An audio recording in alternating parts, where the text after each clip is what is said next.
Wheatridge Channel 8, keeping you informed on events in your community. I pledge allegiance to the flag of the United States of America and to the republic for which it stands, one nation, under God, indivisible, with liberty and justice for all. Thank you. And Commissioner Dietrich has joined us. The next item is the approval of the order of the agenda.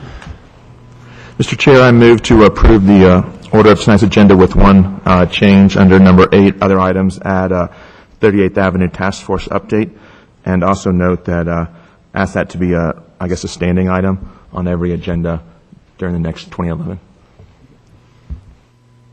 Is there a second? Second. I'll pull the commission, please. Okay, and that motion passes unanimously. Okay, thank you. Is there an approval of the minutes?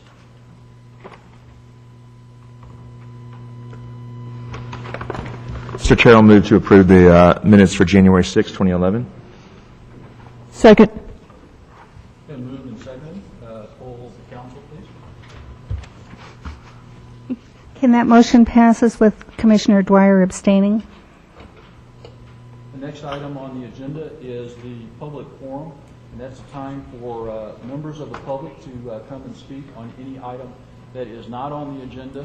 If you are here to speak on an item that is on the agenda, that will wait for the public hearing for that time. Is there? There is no one signed up to speak. Okay. Thank you. Oh. Thank you. With that, we will open the public hearings then. Open a public hearing for case number WZ-10-09, an application filed by RV America for approval of a zone change from C1 and C1 with restrictions to mixed-use commercial, interstate, MUC interstate, and mixed-use neighborhood, MUN, located at 11808 West 44th Avenue. Chair, may I speak?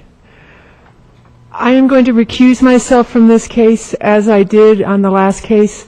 I'm recusing myself not because I can have any personal gain from the decision on this, but because for consistency I recuse myself from the last case only. I am friends with the applicant. I think I could be fair, but I just want to be consistent with the past. Thank you. Somebody come get me. And we should poll the commission to approve the recusal. Poll. And that motion passes unanimously. Okay, thank you.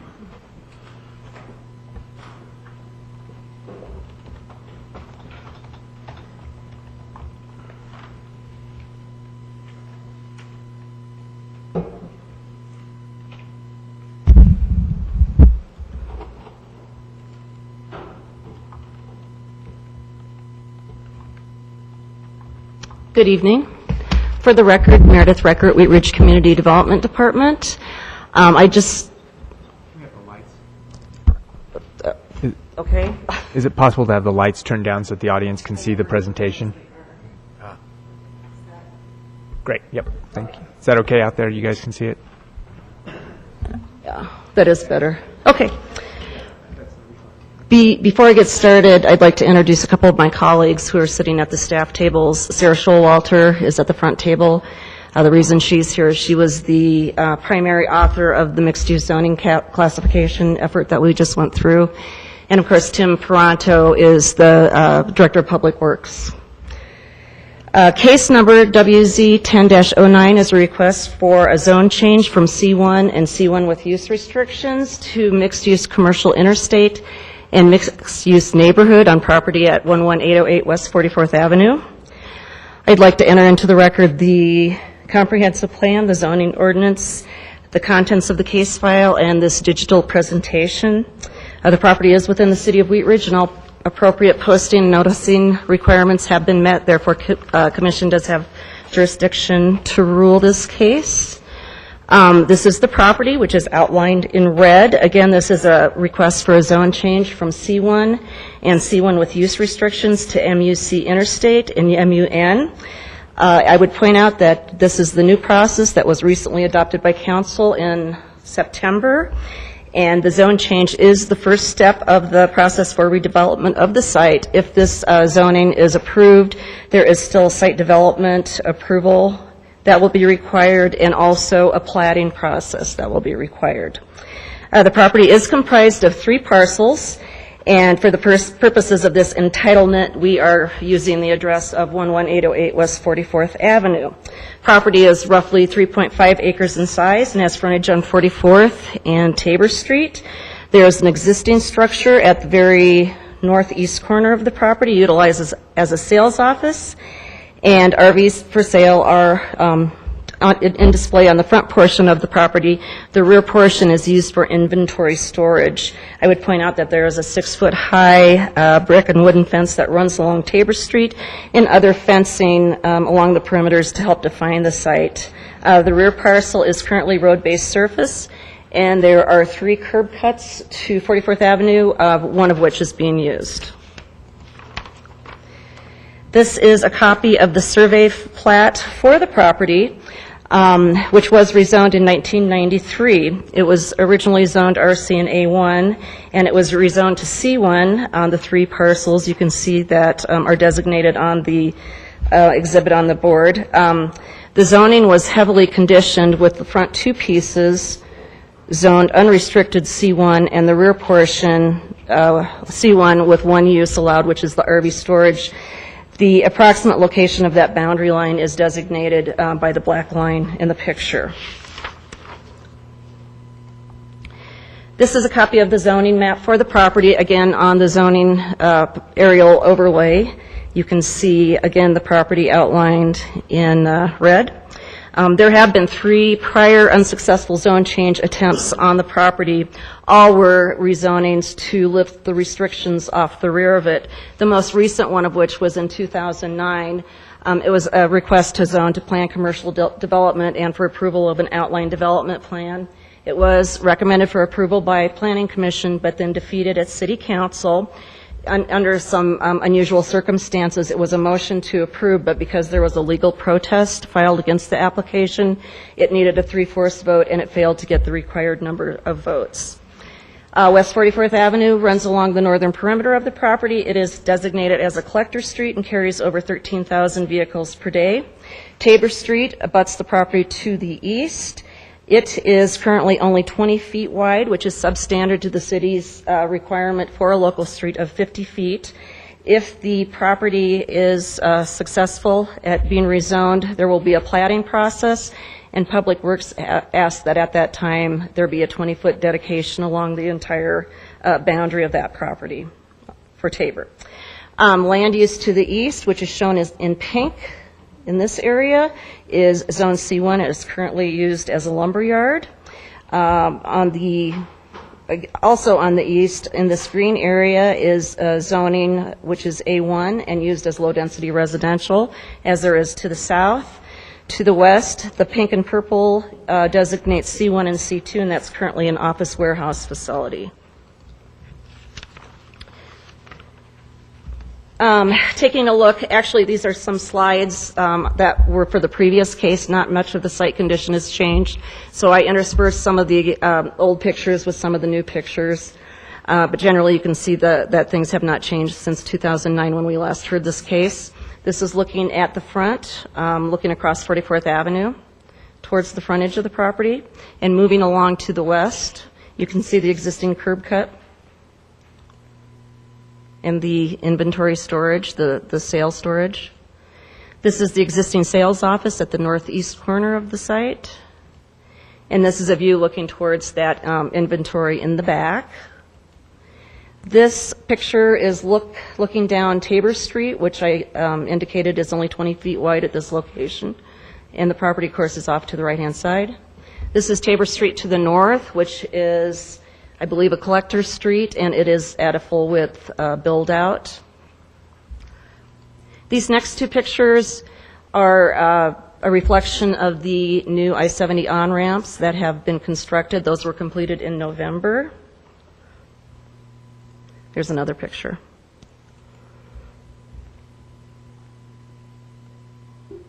The next thing I'd like to talk about is what has changed since the last application. There are 4 things that have changed that have impacted the property or potentially impacted the property. The first one was in the fall of 2009, we adopted the comprehensive plan Envision Wheat Ridge.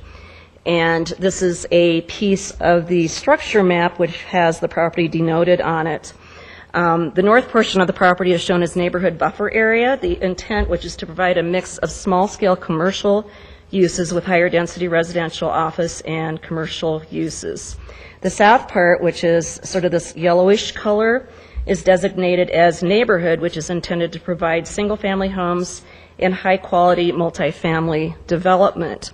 West 44th Avenue is denoted with the pink dots, and that stands for a neighborhood commercial corridor. In addition to the structure plan, the property is also subject to the Ward West 44th Avenue redevelopment plan, and the urban renewal plan does show desirable land use as community commercial on the front and residential on the rear. This document is a little bit older, having been adopted in 2001. In looking at these 2 documents, we conclude that neither of them really recognize the commercial use or the zoning on the rear portion of the property. That has essentially been in place since 1993. However, because the MUN zoning, which is being proposed on the rear portion, does allow residential development, we are concluding that there is some semblance of consistency with that urban renewal plan and the comp plan. The comp plan also designates several other types of goals which we believe the property is being met if it were to be rezoned. Okay, the second thing that happened was, as I indicated previously, the relocation of the I-70 off-ramps from the old location, which is essentially close to Ward Road, about 1,000 feet to the east. The property in question that we're looking at is in this location, so the entrance and exit to the on-off ramps is really right across from those western property lines. As Planning Commission is aware, we do have a potential for some major commercial development on the western portion of the property, which of course includes the Cabela's site, which is intended for construction this summer.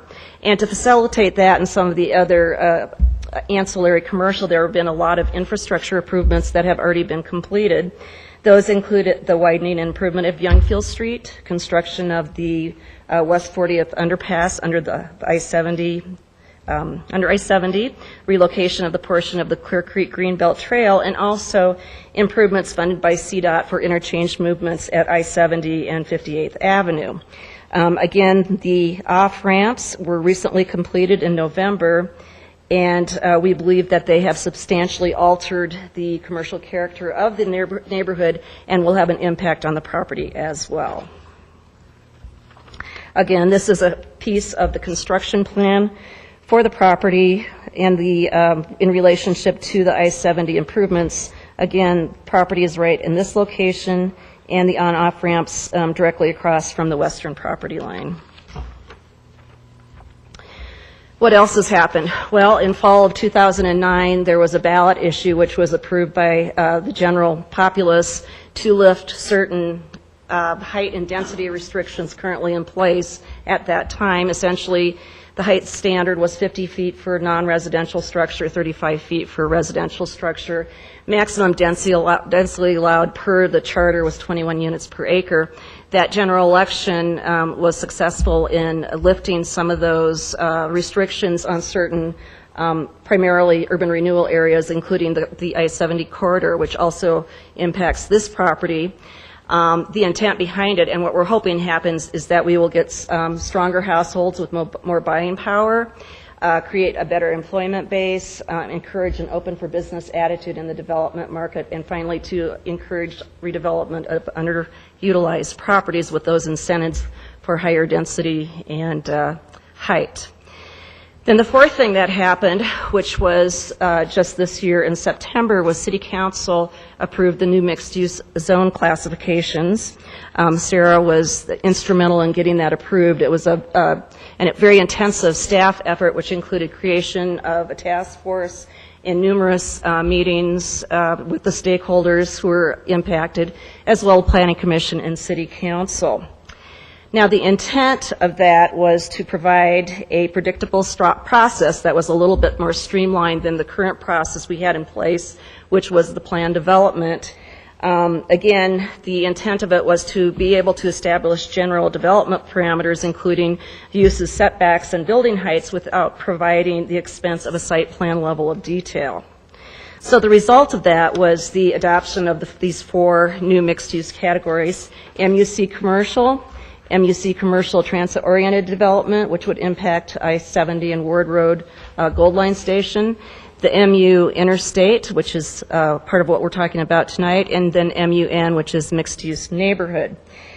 The intent of the MUC interstate was for areas generally within 500 feet of I-70 located on major commercial corridors with access to I-70. It permits a wide range of uses, including a mix of commercial, quality, higher density mixed-use development.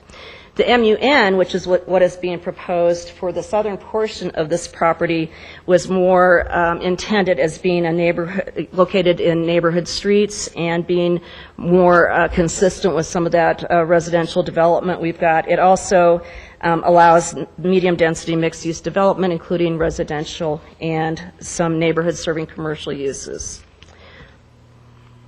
So, looking at the property, one of the things we deliberated on with the applicant is where that line gets drawn. Again, you can see the site, which is outlined in red, and what staff is proposing is the creation of the mixed-use zoning line in roughly this location. The reason for that is this is consistent with the northern boundary of that A1 zone district across the street. Being more compatible with lesser building heights and so on. It'd be more appropriate in our minds than having the MU commercial extend all the way to the southern property line. What's going to happen with that is we're going to end up with, if it's approved, a parcel that's got mixed zoning on it. While traditionally it's not something we see all the time, it's definitely not restricted by the code, and if it is approved, we are giving a recommendation that there be a plat process within a certain amount of time, which would then memorialize that new zoning line with a property line. So, taking a look at the differences between the MUC, which would be on the north, and the MUN, this is a table that shows the different development parameters. Probably the most significant one in my mind is the building height. If you look at the development parameter on the left-hand side of the screen and then compare it for the MUC in this location and MUN, you can see that the front portion of the property, if it's rezoned, can have some fairly tall buildings, whereas the MUN, which is adjacent to the low-density residential on the east and south, would have a height restriction of 35 feet for any residential use and 50 feet for all other buildings. And I would note that 35 feet is the maximum building height for those adjacent properties as well. Moving down through the development standards, setbacks and landscaping are essentially the same. They are based on the height of the buildings with corresponding buffering getting wider as buildings get higher. Development adjacent to residential, which is the third column I have here, or row, excuse me, is the same as in the existing code. The requirement for both of those is a 6-foot buffer with a 6-foot screen, which could be either a fence or upright landscaping. Required open space for a mixed-use development in both situations would be 10%, and for a single-use development, 15%. The other thing that's interesting about the mixed-use zoning is we went ahead and incorporated some architectural standards in those, which are fairly similar to what's in the architectural and site design manual, but called out specifically impacting the new MUN properties. Again, this is a comparison between the two, which is looking at uses this time. Again, probably the most significant thing to note is that under the MUN zoning, single-family and duplex development is allowed, which would be on that southern portion, where on the MUC interstate, the northern piece, it would not. But also some conditional uses and some general commercial laid out there as far as what process would be required, if any. Agency referrals. Arvada Fire Protection District did indicate that they can serve the property. Upon redevelopment, they will require additional looped water lines and hydrants. Also, there may be the need for access from Tabor based on whatever that future use might be. CDOT is indicating that upon redevelopment, they would like to see a couple of those extra curb cuts closed, and staff supports that as well. Valley Water, again, additional loop water lines, hydrants, and taps. They also will require a plat with a 30-foot easement upon any sort of redevelopment. Xcel Energy can serve the property, and police had no concerns with traffic or crime. Wheat Ridge Public Works, again, requesting 20-foot right-of-way reservation for Tabor Street for the length of the property upon platting. Access points to 44th and Tabor would be analyzed at the time of site plan approval with a traffic analysis. There was a neighborhood meeting which was held on October 14th. We had 2 folks from the neighborhood who were in attendance. Issues of discussion included the proposed uses, what was the difference between this application and the prior application, and potential impacts on Tabor Street with traffic from the development. As Planning Commission is aware, there are certain criteria that we look at when we're trying to do an evaluation on a zone change. Those were detailed in your staff report, but I just go over quickly some of the conclusions that staff has drawn. The first one, of course, is that there's changing conditions in the area due to the ramp relocation, which we believe supports the zone change. We believe that the proposal is somewhat consistent with both the comp plan and the urban renewal plan, because the residential is allowed on that rear portion. There will be economic benefits with the zone change. All agencies can serve the property with upgrades. Traffic impacts, drainage, and compatibility will be assessed at the time of site plan review, which is administrative, I would like to point out.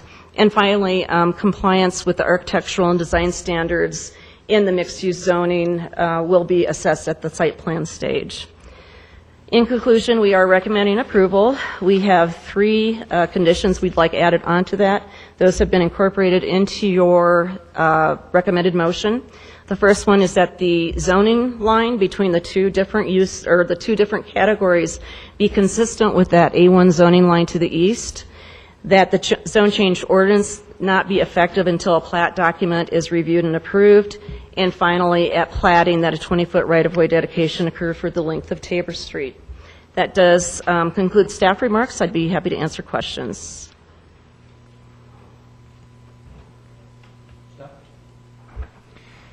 Hi, the first, I guess, clarification is, are the parcels A, B, and C on Exhibit 2 incorrect? I don't have Exhibit 2 in front of me. Just hold on a second. Because those don't match up with Exhibit 3.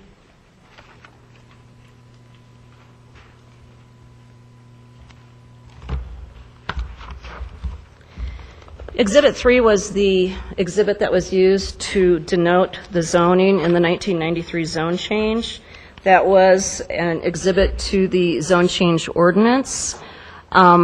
The survey plat that was included, where I showed the existing zoning line, I wouldn't say it's incorrect. It's the boundary of the property. It's just labeled a little bit different. Okay. And then what is the, in the legal description, and I'm just looking at Exhibit 2, and it's probably the same as Exhibit 3, but what is the, say for parcel B on Exhibit 2, so that's the northeast one, what is the east 10 feet, it says except the east 10 feet referring to? Probably an existing right-of-way for Tabor Street. Okay. I would note that anytime we go through a zone change, we do have Public Works look at the legal description. We have particular city-adopted datum that do need to be met. And so you're right, in a certain sense that the legal description has changed from that 1993 document, but it's in accordance with our standards of today.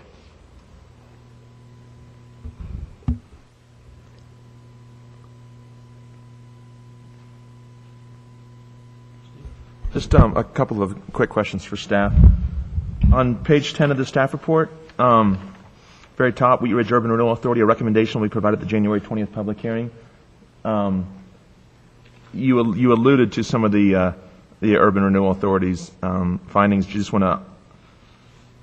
I would love to update you if the Urban Renewal Authority Director were in town this week. They did have a meeting Tuesday night, as I understand it. I did not get the minutes from the administrative assistant, although Ann was present. At the prior meeting, which we did, kind of the same thing happened. It went under referral in 2009, and it was sort of we reported later to you what had happened. And my recollection of what they said, and I would assume it would be consistent, is that there is commercial shown on the front portion, residential on the back portion in the urban renewal plan. And this property is within the urban renewal area? Yes, it is. Okay. My next question is, on the proposed zonings, both of them, Yes. would the current use be allowed? Would an RV sales and storage be allowed under either of those two zone districts? No. So is staff okay with creating a non-conforming use? We actually have a provision in both the zoning code and the mixed-use zoning that allow that use can remain if it's non-conforming until it's redeveloped. Did I answer that correctly, Sarah? Yes, in fact, it can even expand slightly, and we feel comfortable, especially because the applicant's requesting it and they're aware that the current use would become non-conforming. Thank you. And then my last question, just to confirm, on the southern portion, the proposed zoning for the southern portion would allow single-family detached homes? Yes. Okay. Thank you. No more questions.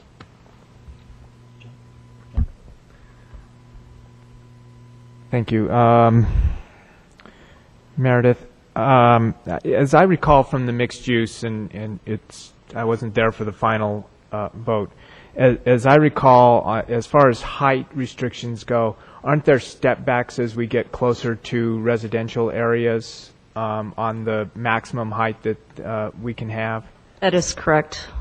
And if Sarah wants to add to that. Yeah, just as Meredith said, it's correct. However, the provisions for that are when you abut a residential or agricultural zone lot with a residential use. So that would apply for anywhere on this site that actually shares a property line with a residential, or in this case, there's agricultural zoning, but a residential use. Okay. So in fact, when this is redeveloped, they could put an 8-story building on the front portion. Technically, yes, they could, because there's no portion of that front area that's adjacent to a residential use. Okay. And then the second question I have is regarding the retail space, retail sales space that's allowed. I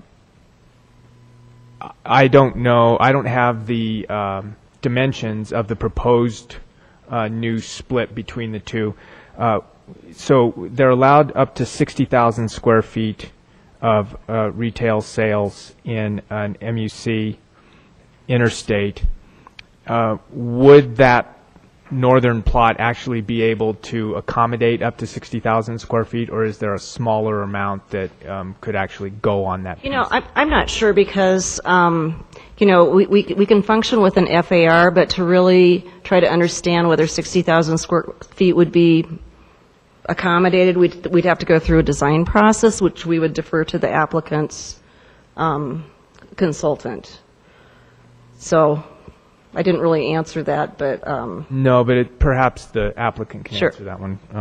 I mean, I understand that they don't know what's going to go on that piece of land, but I'm sure they've got some idea of how much space can go on there. Okay, that's all I had. Thanks.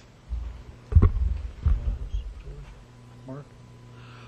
I did have one short question. I can't remember whether the hotel uses are allowed in the mixed-use development. And again, I'm going to defer to Sarah. They are. Hotel uses are allowed? Yes, they are. Any other questions for staff? Okay. Thank you. And we now have an opportunity for the applicant to speak, or the applicant's representative. If you could come forward and give your name and spell your last name for the record. Good evening. My name is Mike Pharaoh, Pharo. I'm a land planning consultant assisting Mr. Sack here with this rezoning submittal for you. I'll try to hit on some of the points that where the questions were. In addition then to the thorough job that Meredith has done as always explaining the situation. Quite simply, this land is underutilized as it is now. When you realize that the back 3/4 or 2/3 of the property can be used only for the storage of RV vehicles or recreation vehicles, that's a limitation that just isn't working in the present conditions that are there. In addition to that, the size of the C1 area abutting West 44th is too small to accommodate virtually any redevelopment. In my experience, any restaurant, any type of a reasonable use that one would consider along 44th, the size and depth of the C1 as it exists can't accommodate users in the marketplace. So that's a lot of the reason as to why we're trying to position this property so that it can be provided to the marketplace and then get the response back that we could then bring to you for answers to that final development scenario. I think you were hitting on some of the things here. While this property obviously fronts on 44th and it's within the area of impact from I-70, I do not believe that the northern half of this property would be developed anywhere near the allowable intensity of the interstate mixed-use zone here. 8 stories, 60,000 square feet. That's pretty strong for a 3.5 acre parcel, let alone split that in half, if you will. And I don't think that intensity would be achieved at all. But nonetheless, the overall allowances would be of interest to those in the market who would have an interest in this property, and that's why the request is as it is. We certainly have no difficulty with the line that is going in essence through the middle of this property. I would think that upon a sale to a prospective user that the property would be developed as a whole and therefore blended together. If not, this separation obviously serves as a demarcation line between one land use to the north and another land use to the rear. There are 3 conditions that are down here, and we certainly have no difficulty with the top 2. We do have difficulty with the third condition, and that is the dedication of a 20-foot strip of right-of-way along the Tabor frontage.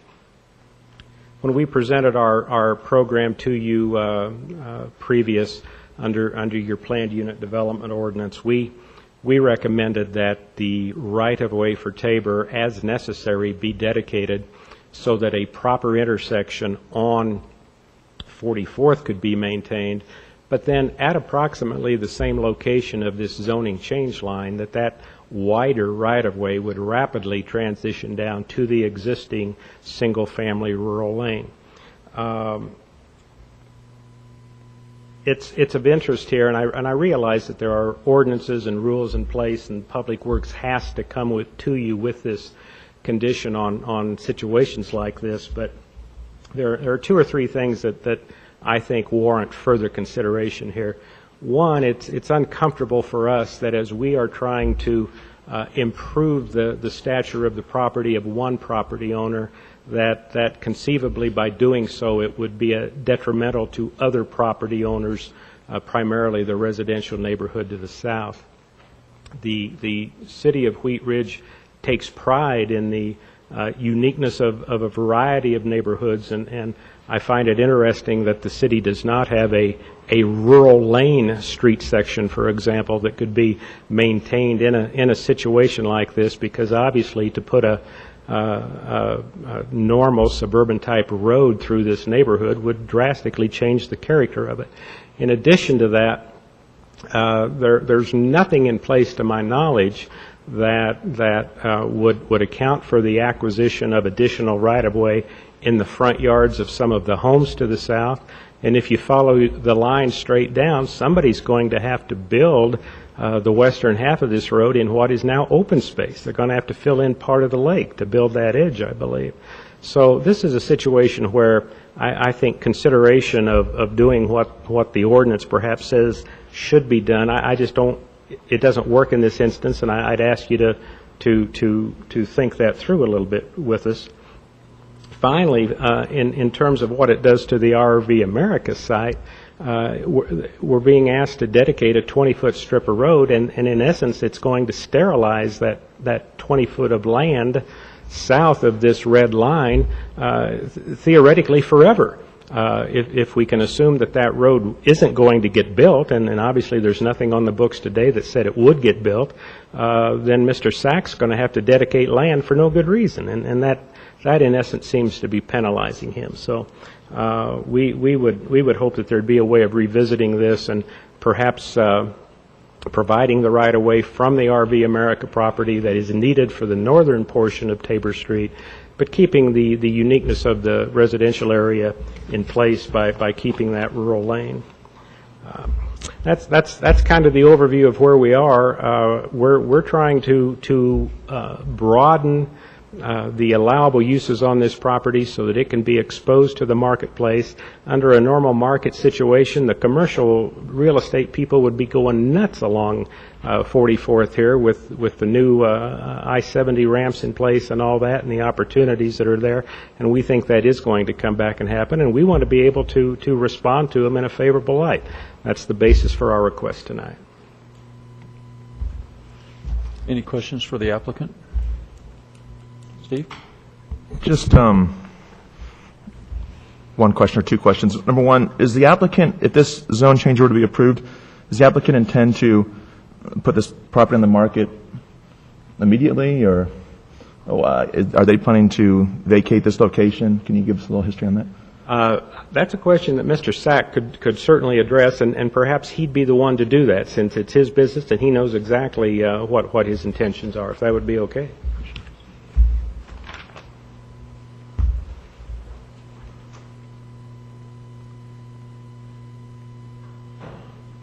If you could state your name and spell your last name for the record. Harry Sach, S-A-C-H, owner of RV America. Yes, sir, that if approved, of course I have to go through the channels with council and things like that. Yes, we will put it on for market for somebody retail who can open up a retail business or something like that to, of course, the city also for taxes. Right now, the way it is, our business, the way it's going, economy and gas prices and things like that, what's going on with the banking industry is pretty hard for me. That's the main thing. And just to follow up, compared to what the zoning is currently and what the proposed zoning would be, the property does have the opportunity to be marketed at a significant higher value than what is currently could be marketed at. Is that your understanding? Right now, be honest, I don't know, because the way the commercial properties are right now, nobody's buying anything. So depends, what I'm going to get. Of course, it will be a little bit more than what I paid. If I can get exactly what I paid today, what I paid 10 years ago, if I get that money, yes, I sell it today. It would just seem that, especially the southern part of it, if it's strictly restricted only to RV storage, the opportunities here would automatically create some type of increase, I would think. So, just speculation, but question. Thank you. Thank you. Any other questions? Thank you. George, you got for the representative? Yeah. I just wanted to, since you spent a little bit of time talking about the 20-foot right-of-way on Tabor, I just wanted to ask you and just bring up the question about if, in fact, this was replatted and sold as two lots, then access to the southern portion would most likely occur at Tabor Street. Is that correct? Yes, again, we see this as a single property with a zone line through the middle of it. The previous plans that we had prepared when we were here before you the last time, all of the access to the entirety of the property was coming off of Tabor on the east with right-in, right-out intersections in place on 44th. We were not proposing, and we do not propose, we would not propose that traffic comes south into the residential neighborhood and then go westward into this property. That we don't want, we don't allow, and we don't, that wouldn't be good, and that's not what we're proposing at all. So the platting process, while it makes two lots technically, I think we'd look at what would be available to make sure that this property stayed as a single lot with a zone line down at whatever, or at least to the extent that it would function in that manner. Thank you. John? And this may be for the owner, but I'll pose it to you first. Can you explain to me, well, let me start with the first question. You must have done some sort of consideration about what can fit on that front piece of mixed-use interstate. Do you have an idea of what the maximum square footage is that can go on that piece of land? If we use the proposed line between the two pieces? We have no studies at this time. We have no proposals because, again, with zone categories like this, there's a lot of opportunities.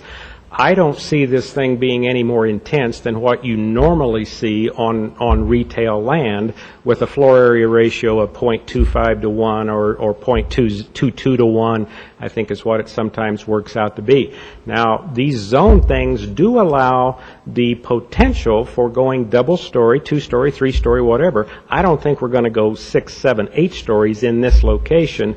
But again, the interesting opportunities, and you see this all through Denver, and you see it at the, Belmar, Lowry, wherever, 2 to 3 story in what used to be just a single story retail is becoming doable now, and people are wanting to do that.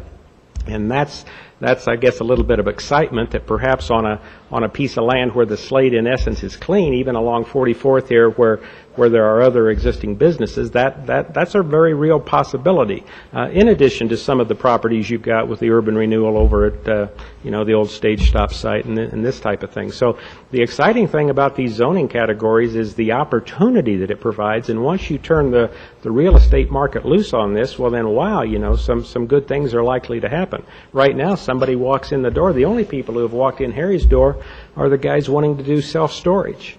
And I don't know, Meredith can vouch how many people she's turned away on that. So you got to be able to let people in your door with at least the possibility that things could happen, because right now when people look at this, they just turn around and walk away. They look for other pastures, and right now there's other pastures out there. Right. So as I understand it, the reason you want to do this zoning change is to maximize the possibilities for someone to come in and redevelop this land. Is that? I don't believe we're even trying to maximize. We're simply trying to expand the possibilities. When the only thing you can do on 3/4 of your land is store RVs, right. The possibilities aren't very large. Okay. So my question then for you is mixed-use interstate seems like the most intensive possible use for this piece of land. And I'd like to know, how come you decided to go for mixed-use interstate rather than having the entire piece as mixed-use neighborhood, which is a far less possible intensive use. It actually has the more possibilities for building because you can do single-family and duplex on it, which you can't on mixed-use interstate. And it seems it would be more neighbor-friendly to the folks to the south. So I want to hear your reasoning for going mixed-use interstate. I guess because it was there. If this property doesn't qualify for interstate exposure, I'm not sure which one in this area would. If you're leaning towards the direction, could this property be redeveloped under the neighborhood classification in its entirety? The answer would be yes, because again, there's a tremendous amount of flexibility and opportunity in that zone alone. We were trying to recognize both the interstate opportunity and the neighborhood conditions, if you will, and thus that's where we are. But in terms of intensity, this isn't going to be, like I say, it's going to be normal intensity, if you will, in my opinion. If it were a bigger piece of land, if it was a Cabela-sized site, obviously, sky's the limit. Here, I don't see anything coming to you that would be out of character with what you see along 44th now. Okay, that's all. Thank you. Anybody else? Okay, thank you. Thank you. Now is the time for members of the public to speak on this project. If you can come forward and give your name and spell your last name for the record.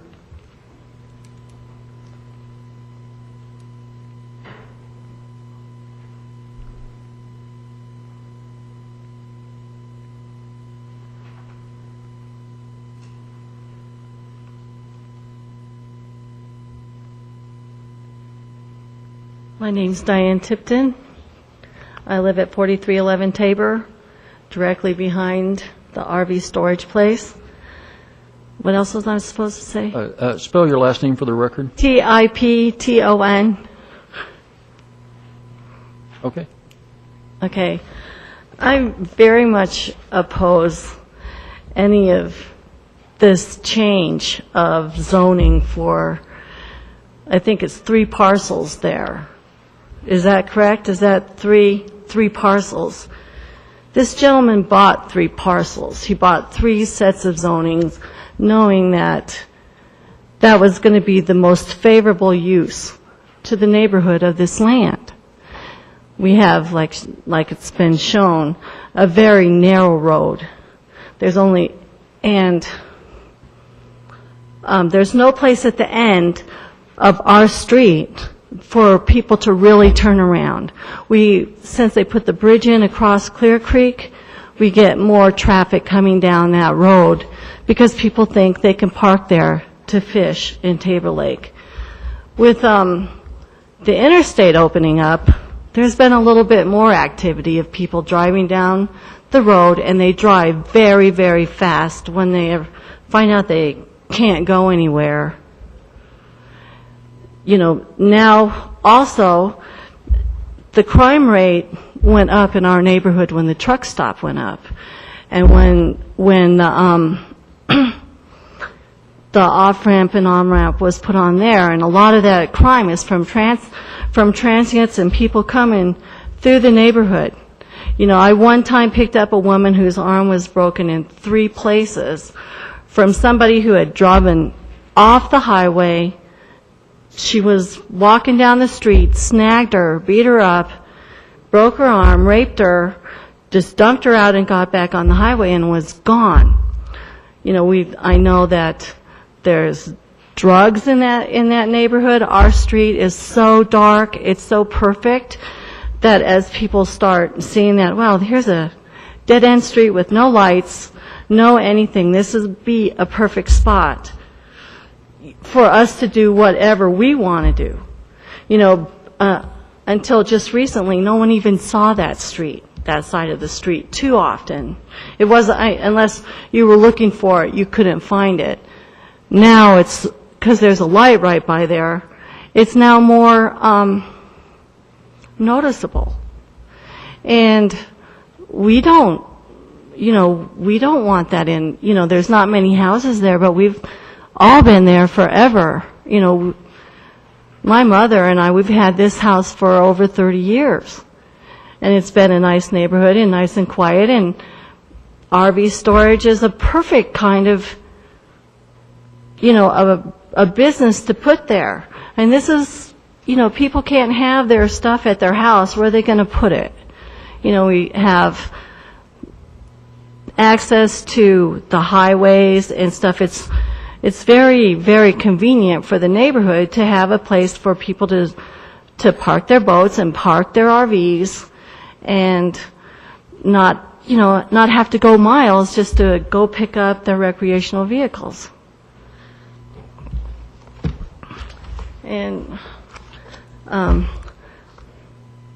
one other thing, this really caught my attention. Tonight, Meredith stated that this proposed change of zoning and all of this only was somewhat compatible with this mixed-use interstate. That doesn't even sound good, only somewhat compatible. That doesn't sound like a good idea to us, with the light rail coming in and some of the other improvements.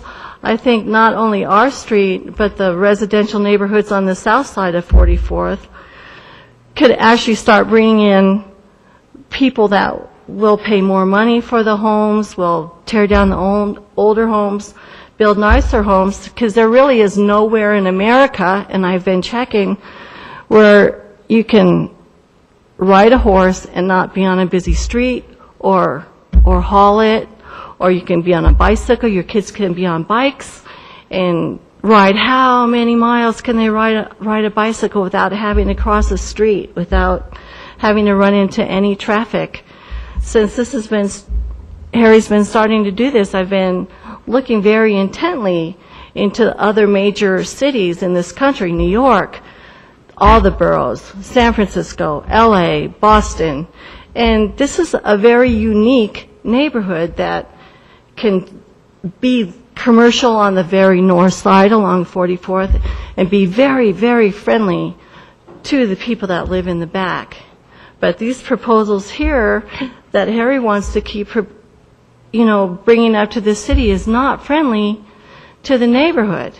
And as he changes it, the farther east it goes, it's less and less friendly to those homeowners also. It's just, instead of keeping it narrow and keeping it friendly for the neighborhood and for families that want to move in here. I mean, they're going to have the Gold Line, train. You're right there, right to go to the mountains, right to go downtown, right to do everything right in this one little special spot right here. And I think that's only going to do very good things for the people that live in this neighborhood and younger families that want to start looking at a place to live, besides, because we're all getting older, and it'll change hands. Anyway, that's all I have to say. Have you got time for some questions from the commission? Sure, yeah. I have one question. Okay. The last time that the owner brought a zone change proposal here, we talked about the 20-foot dedication at that, and it surprised me to hear from the neighbors that they were very against the 20-foot dedication. And the reason was, I thought that they would think it was a good thing because then people wouldn't be parking down their narrow street. There could be some parking right there. So I wanted to know what you thought about the 20-foot dedication. Okay, it's just going to make the road wider, and then it gets narrow. Yep. You can't put two cars on that. Right. A big truck is on both sides of the road. So it's going to be wide and then narrow. Right. And so people are going to, I understand there will be no entrance into that property from Tabor, so then where do they go? They're mad, they drive fast down the street, turn around. We do still have kids riding their bikes and stuff on the street because they live there. That just doesn't, it just doesn't bode well unless the city wants to put a gate across Tabor, where the cars can't go into our neighborhood. But I don't think for 10 houses you can get a gated community. I don't know. I know some places have it, some places don't. Okay. But yeah, thank you. Any other questions? Okay. Thank you. And there was another couple that signed up. If you could come up and give your name and spell your last name for the record. Hi, I'm George Isquith, 4350 Tabor Street. That's Isquith. I just want to say, I just kind of feel sort of sad, or sort of in a way, because when Harry bought the property at first, it was brought up to us to be proposed what he wanted to try to do, because it was, so we zone changed it for him at that time so he could start this business. And I just feel, he just wants to change this so he can, basically make more money and move out of the city of Wheat Ridge. And with these changes, it leaves so much more open to our neighborhood that I would feel, that he could just sell it the way he bought it and let the new potential customer come in and maybe propose what they would like to do, and if it sounds reasonable and everything like that, then we could make a change for them, and help them along. I feel, you're getting kind of screwed in the end here, kind of, by helping someone and they just want to turn around and do something like this. That's basically what I feel is wrong about it. But. Any questions for him? Okay. Okay, thank you. Any questions, staff, applicants, or anything? Steve? I just have another question for Public Works staff. Good evening.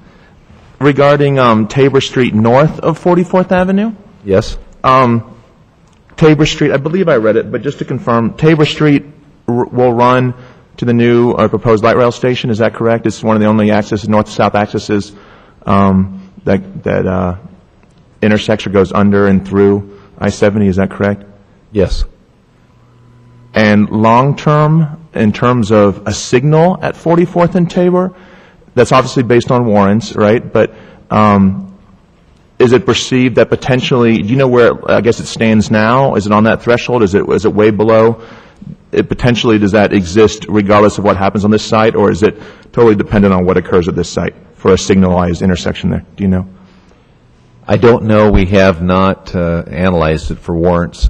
Okay. We did take a look when CDOT initially was looking at moving the ramps to this location, whether that would impact the need for a signal here, and it did not.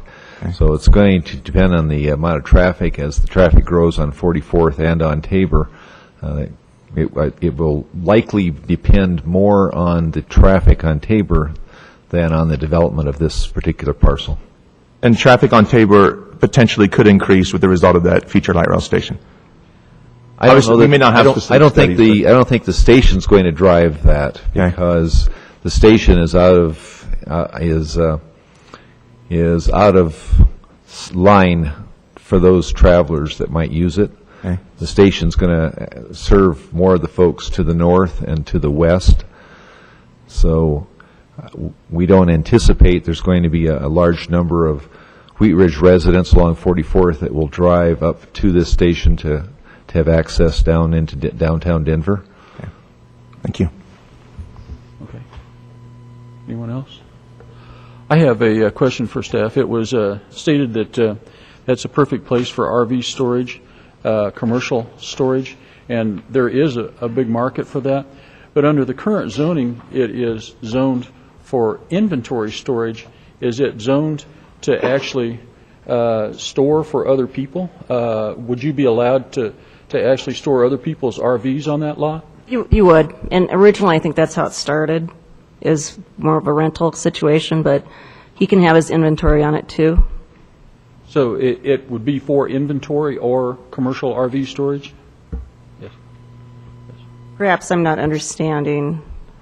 That people could compensate him on a monthly basis to store their RVs there? They could. And that is an allowable use on that? Right now it is, yes. Okay. Okay. Any discussion amongst the commission, or is there any interest in making a motion? Yeah, I guess I would like to have just a little bit of discussion and see if I can be persuaded or not. As you might have guessed from my questions, I have some reservations about mixed-use interstate on the north portion of the property. It seems to me that that's a very intensive use, and I understand that it's very unlikely that an 8-story building is going to go in there, or a 60,000 square foot building is going to get into that piece of land. On the other hand, it doesn't appear to me that there's any particularly good reason to have interstate zoning on that parcel when the idea, at least, or the assumption on the applicant's part is that nothing's going to go in there that's higher intensity than what's currently allowed on mixed-use neighborhood. So for the protection of the residents to the south, for their peace of mind, because in fact the applicant doesn't know what's going to happen to that once it leaves their possession, I would be much more comfortable supporting this with a mixed-use neighborhood on both parcels of land rather than a mixed-use interstate on the northern parcel of land. Anybody else? Oh, Scott? I have a comment. I definitely, hearing that the Tabor Street is, a scary place.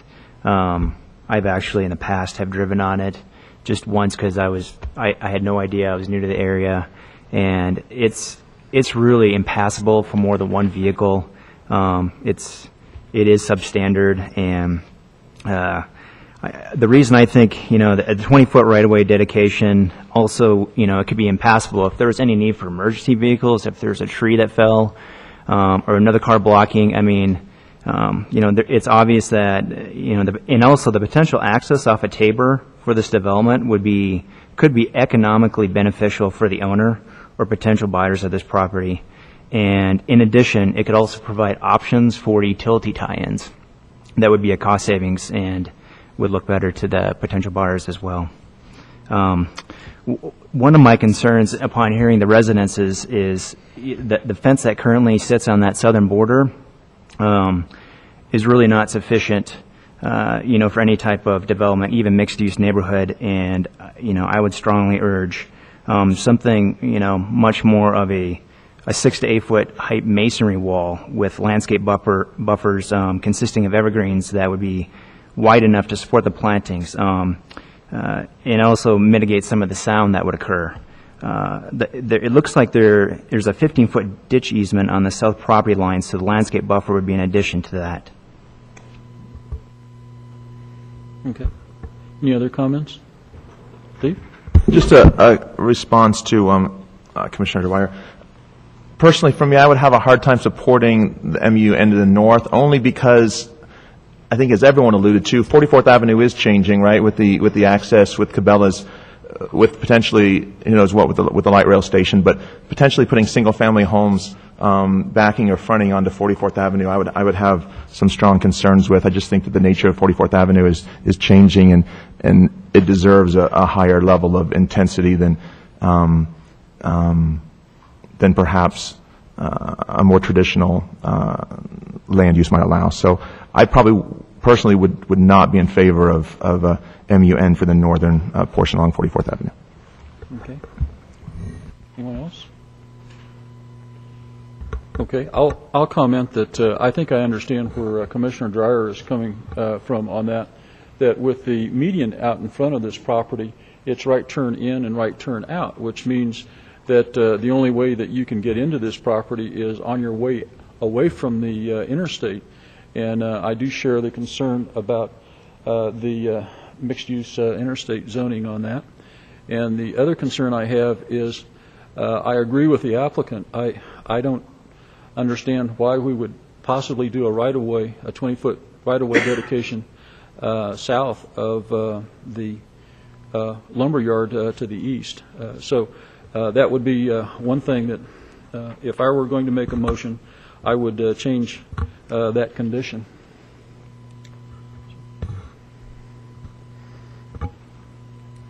Any other comments? George? Yes, thanks. I think I would say that I tend to agree with Commissioner Timms as it relates to the separation of the two mixed-use zones on the lot versus going to one. I think it is more appropriate to the frontage. So that's kind of maybe not a compelling argument, but that's just where I'm at. And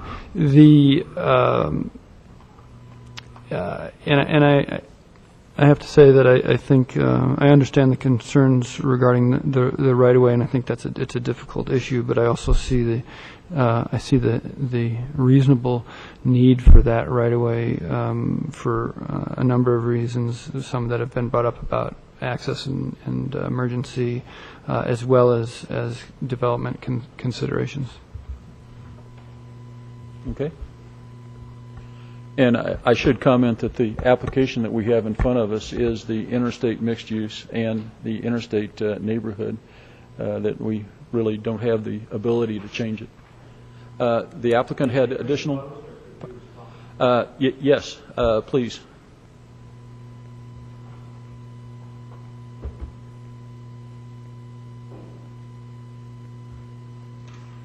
I just wanted to respond to a couple of things that we've heard, and the comments concerning the interstate versus the neighborhood.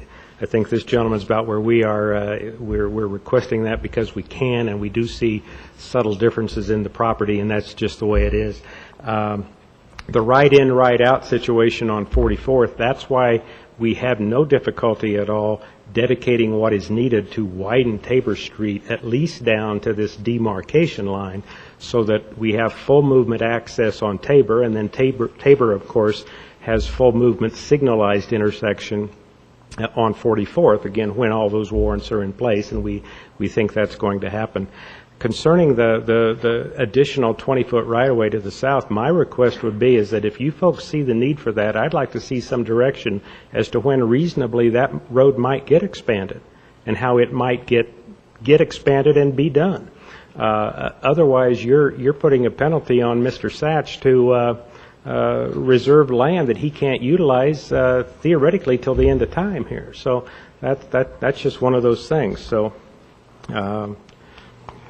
the other thing that, in my experience in the planning profession, is we're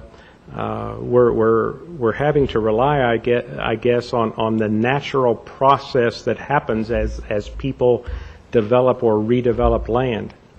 And for the same reason, we can't foresee what a potential buyer might or might not want to do. You folks are having to rely on the intent of these new zoning ordinance and the credence that you've given to your planning department to implement these things in a proper fashion. So we're all sort of in that boat together. As far as the landscape buffers and the setbacks, these zoning ordinances, they got some of that tied down. I was on the committee that helped draft these ordinances, and I think that setback in terms of the height might have been one of the things I had input on, and so I am familiar with it, and I do believe that those protections for the proper walls, fences, setbacks, landscape treatment, all of that stuff is in place that you would see when a specific use is provided to you for approval. And again, those processes are in place that happen in a natural progression. So, okay, thank you. Scott? Oh, he's got a question. Yeah. I knew I talked too long. I have a quick question. It appears that you're against the 20-foot right-of-way. Only from the demarcation line south. Right. The commercial part of it opposite the lumber yard, whatever it is, 20, 25, whatever feet we need. Yeah. Would you, and there's been some discussion brought up about, since there's two separate lot lines, and I know your intent is not to sell it in two separate pieces, but it's hard to predict what the future property owners might do. Would you consider having an access easement, for the property, so someone, if it got sold in two pieces, they could access that southern portion of the property? No, you're right on. I mean, that's what I'm saying. When this stuff is platted per from my lips to city council approval. But if this goes forward as is outlined, that document that sets this zoning demarcation line would also have whatever is needed to encourage the use of both of these parcels together, and if access easements on the upper half could be put in place that would help make sure that happens, that's one of the numerous tools that we could use to ensure that intent, I guess. So yes, that's what we're after. We have no desire and no intent to access that southern piece through the residential area south of that demarcation line. Never has, never will. That isn't going to work. So we've got to come up with something on the northern half to in essence allow access to the southern part. Would you be amenable to adding that as a condition? Oh, if.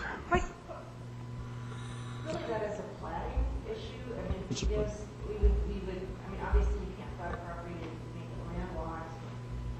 We would definitely do that. I guess it would give the commission better comfort if you go ahead and add that, but it's really more reflective. Exactly right, and I'm not sure whether we're stretching the intent of the word plat too. It's one thing to describe a boundary line on a property. It's another thing to plat it into subdivided lots that then you do have access issues and on and on and on. Those are things that get worked out. But I think you know what our intent is and where we're going, so that could be done. And if indeed that needs to be a condition that the entire property is accessed either from 44th or the northern half of Tabor that we're contiguous to, whatever we have to do. Scott, did that answer your question? Yep. Okay.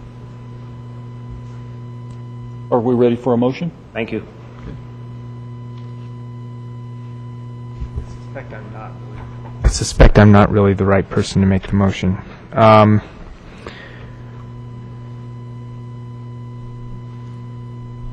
Are we of the opinion that we want to have the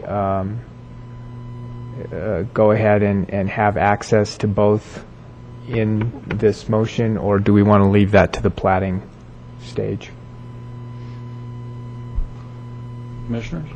Steve? I say leave it to the plat stage. But I think so To the too. plat stage? Yeah, I agree. Okay. Okay, well, I'm going to give it a shot. As I said, I'm probably not the right person to do this, but I move to recommend approval of case number WZ1009, a request for approval of a zone change from C1 and C1 with use restrictions to mixed use, commercial, interstate, and mixed use neighborhood for property located at 11808 West 44th Avenue for the following reasons. The rear portion of the property is currently underutilized. The relocation of the I-70 on and off ramps dramatically changes the commercial development potential of this property. The rezoning request is consistent with the Envision Wheat Ridge, the city's comprehensive plan, and the evaluation criteria support approval of the request. We do have the following conditions. The proposed zoning boundary between the two districts be consistent with the A1 zoning line on the east side of Tabor Street. The zone change ordinance will not become effective until a plat document is reviewed and approved. And I'm going to deviate on the last one. Upon platting, a 20-foot right-of-way be dedicated along the frontage of Tabor Street to a line consistent with the A1 zoning line on the east side of Tabor Street. Is there a second? Second. Is there any discussion of the motion? Yeah, so just to be clear, then the motion is the third condition of the motion is to extend the 20-foot right-of-way down to the approximate location of the split between the MUC interstate and neighborhood. Correct. Yes. And I'm just curious as to whether or not then if in the future, due to something with a sale or proposed development, what would be the mechanism for, would there be a mechanism essentially for extending a right of way to the other part of the southern part of the property? Well, part of the reason that I'm doing this is to make it difficult, in fact, to sell it as two pieces. In essence, unless there's access made from 44th, trying to sell it in two pieces creates a landlocked parcel, and with no access. And so that's part of the reason I think that this is a reasonable thing to do. To me, it's reasonable for a number of reasons. The neighbors don't want it. The applicant doesn't want it. It doesn't appear necessary, and it helps to keep it from being sold as two parcels. So those are my reasons. Okay. Any other discussion? I'm sorry, I just have a quick discussion. There is an opportunity during the planning process to acquire right-of-way for that southern piece if needed. This particular motion would not prohibit that opportunity. Okay, we're ready for poll of the commission. Please vote.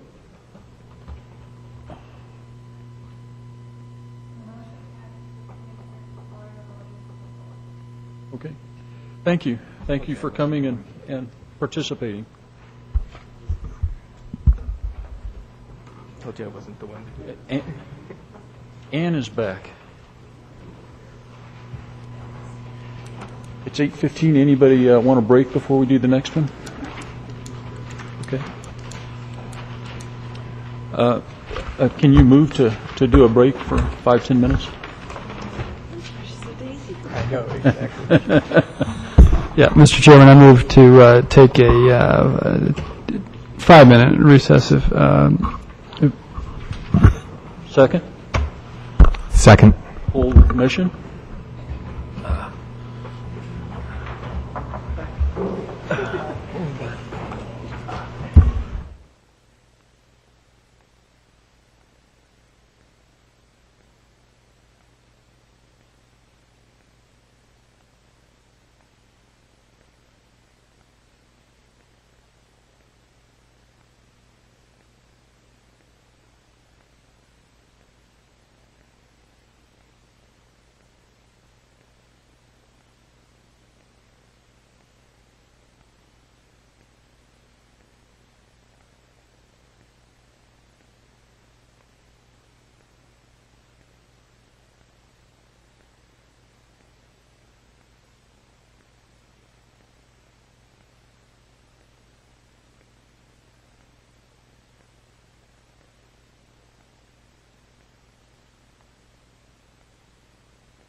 2011, and go straight into case number WZ-10-08 and MS-10-04, an application filed by Haas Electric for approval of a final development plan amendment and three-lot subdivision for property zone planned industrial development and located at 5130 Parfett Street.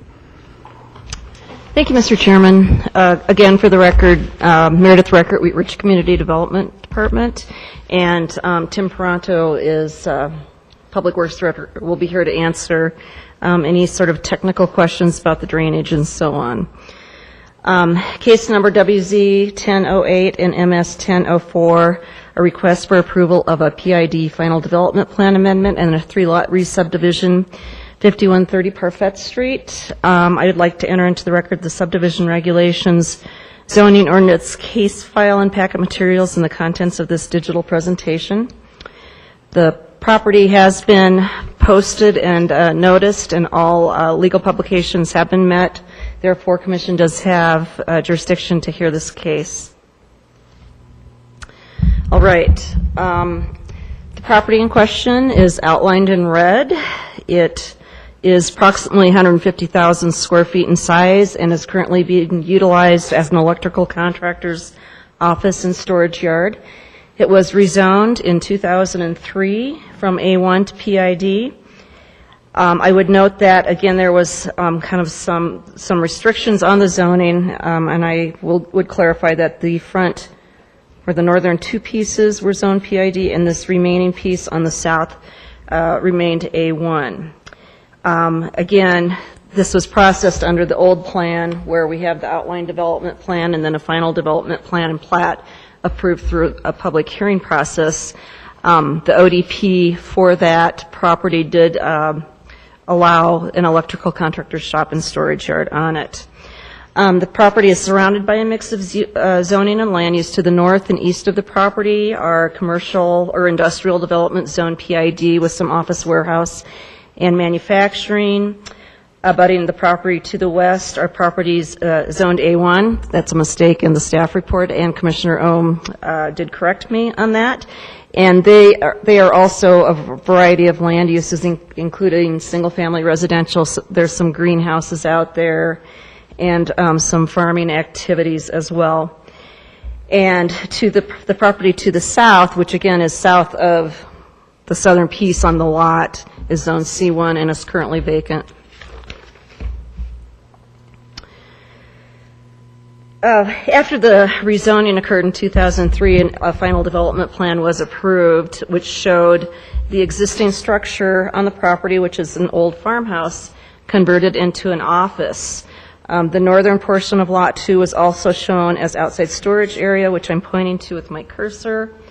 And on the southern portion of Lot 2 was an office warehouse building with about a 7,300 square foot floor area. The intent for access to this southern piece was from a drive off of Parfett that came along the side, came down on the south. Lot 3, which was the A1 piece down here at the bottom, was limited to use as a stormwater detention facility for the development. As the Commission is aware, property zone plan development does have to be utilized in accordance with the approved development plan. Otherwise, any deviation from that would constitute a zoning violation. So, taking a look at the property, this slide was taken from Parfett Street looking east. You can see the existing building on the front portion of the property, or the top portion of the property, which is the converted farmhouse. There's also some ancillary parking that occurs. This is looking kind of at the interior of the site. This is the rear piece, or excuse me, the rear portion of that existing office with some ancillary structures. This is taken from the property to the north. This is a view of the existing outside storage area, which is currently on Lot 2. There's a couple containers, or I guess they're prefab buildings, and some odds and ends of construction materials. Now I'm standing over in the adjacent PID, looking back towards that same storage area. Moving down further south, looking to the west again, this is the access drive right here, and these are some of the greenhouses on the adjacent property on Parfait. This is a portion of Lot 2, which is covered with crushed concrete. Looking west again. This is standing at the very south end of the site, looking up towards, this would actually be Lot 3, current Lot 3, the A1 piece looking up towards the kind of flat portion of Lot 2. And this is the view from 50th Avenue into the property. This case is coming to you as part of a code enforcement proceeding with the property owner. What I've got here is a progression of slides that shows kind of the, I don't want to say the metamorphosis, but the change in the property. This first one was taken in 2001 before the property was rezoned. And again, you can see the adjacent street system with Parfait Street over here on the west and 50th Avenue coming into the southeast corner of the site. This is 2004, and you start to see some more activity on the property. It looks like some storage containers and some other types of things are being stored on the site. 2006, excuse me, again. And then we come to 2008, which is our most recent series of photos. These, I believe, were some prefabricated buildings, and again, we've got some storage containers on the property. So it's a little bit unclear to me when the use started, but nevertheless, a site inspection was performed in January of 2008, and it was realized that there were numerous zoning code violations on the property, and we ended up sending a warning notice to the property owner into court. At the time, the owner was also cited for stormwater and illegal fill and grading violations for the placement of fill dirt on the southern portion and the middle portion without authorization from the city.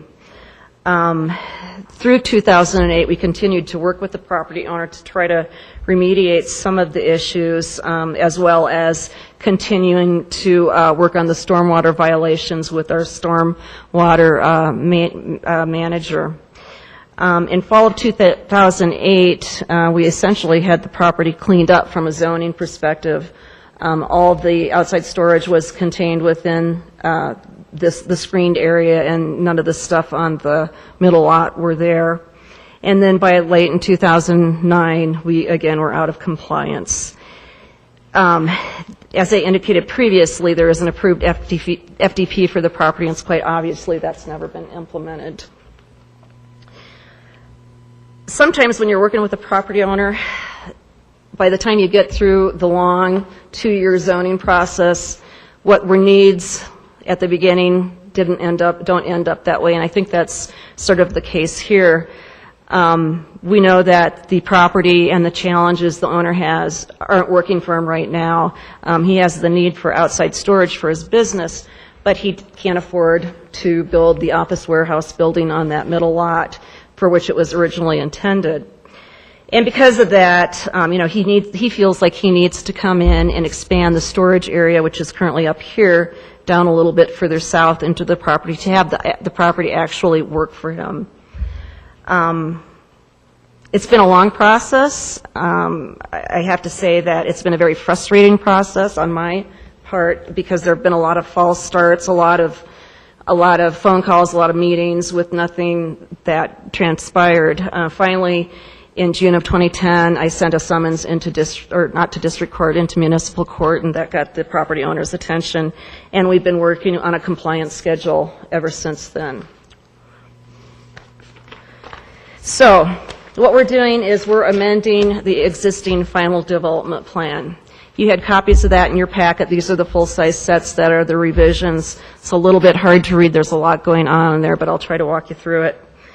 Again, the process at that time when the property was zoned and platted was a public hearing outline development plan, a public hearing plan and plat document. That's why we're going through this process. because of the way the zoning code is written, they have the ability to do that instead of drawing them into our new plan development process. The proposed FDP on the northern end is to remain essentially as the same as what was shown on the prior FDP. Again, this is the existing structure utilized as office. There is some parking shown with the access drive, and then landscaping, some existing landscaping. They've got a lot of nice mature trees, but also adding to it to meet our regulation. The storage area to the east of the structure, which is in this location, is currently screened with a 6-foot-high solid fence with slats, and it is surfaced with recycled concrete, and it's the intent of this application to extend it to the south to allow the property owner some more outside storage. Typically, we don't allow any use of crushed anything, recycled asphalt or concrete for storage material. However, this was allowed on the prior plan, and so we've allowed him to keep that on this north piece in honor of that existing plan that's in place. And to further meet our screening standards, there are 2 additional trees that would be planted along this extended outside storage area.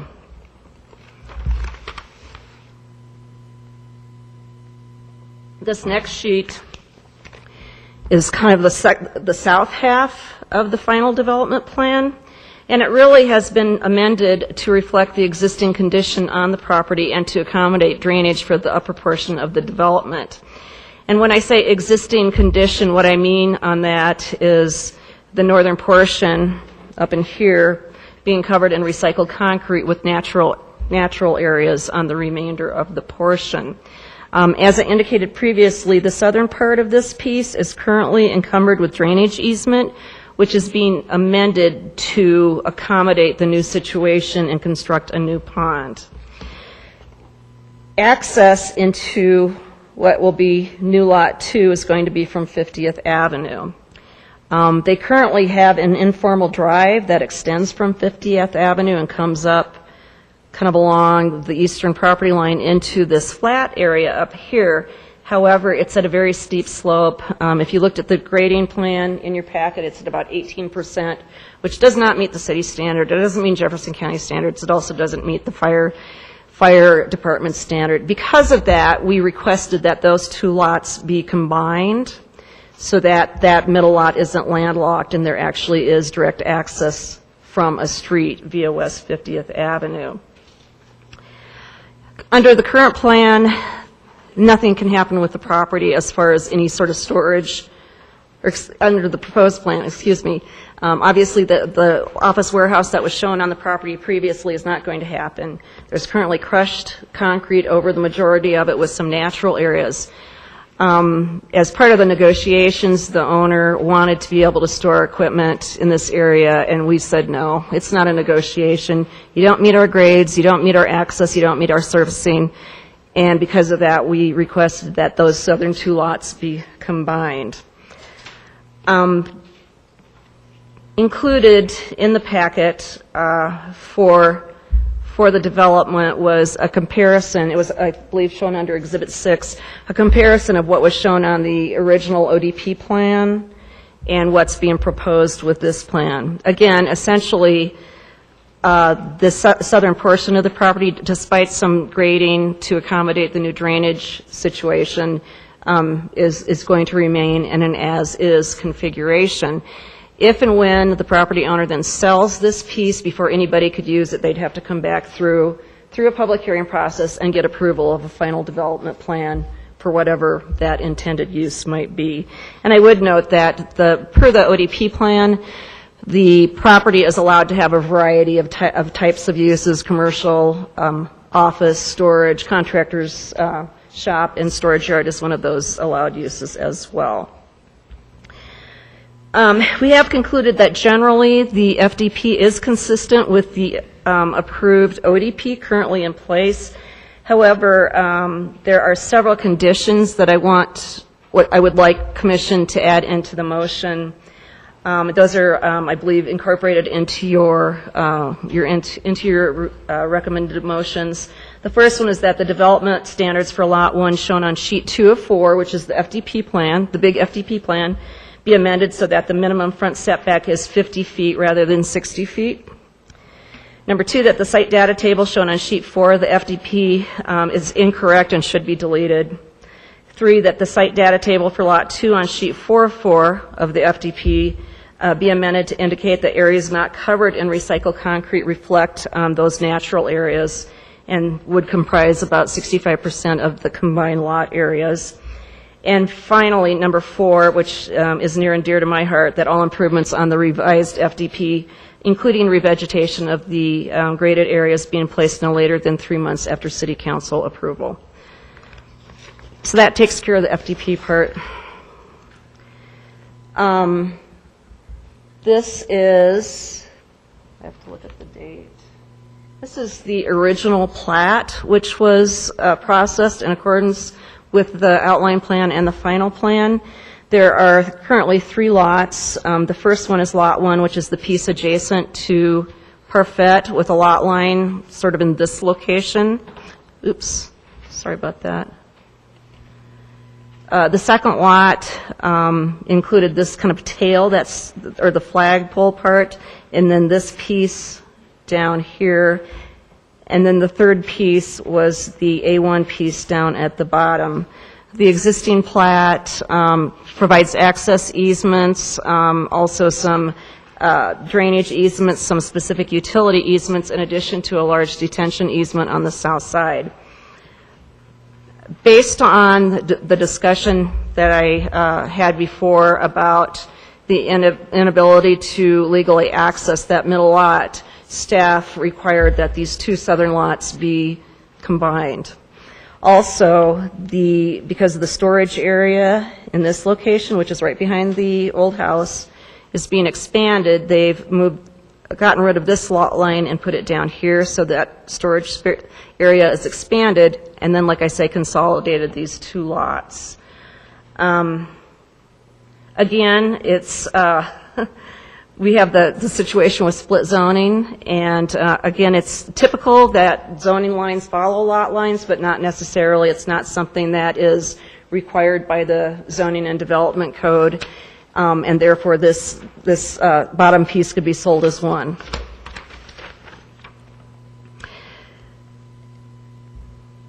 All of the standard utility easements around the perimeter have been reserved. Existing drainage easements have been vacated by the new document, and new drainage easements corresponding with the approved drainage report have been shown on this plat. The city's standard language for maintenance of stormwater areas has been included on the front sheet. Again, I'd point out how 50th Avenue comes and dead ends right at the corner of the property. On the original ODP, we showed a future right-of-way dedication of 25 feet along the south, so that 50th Avenue would be extended from essentially Parfait all the way over to Oak to Miller Street. Based on prior action by City Council, we have established the policy that 50th Avenue will not be extended, so therefore there is no dedication on that south end.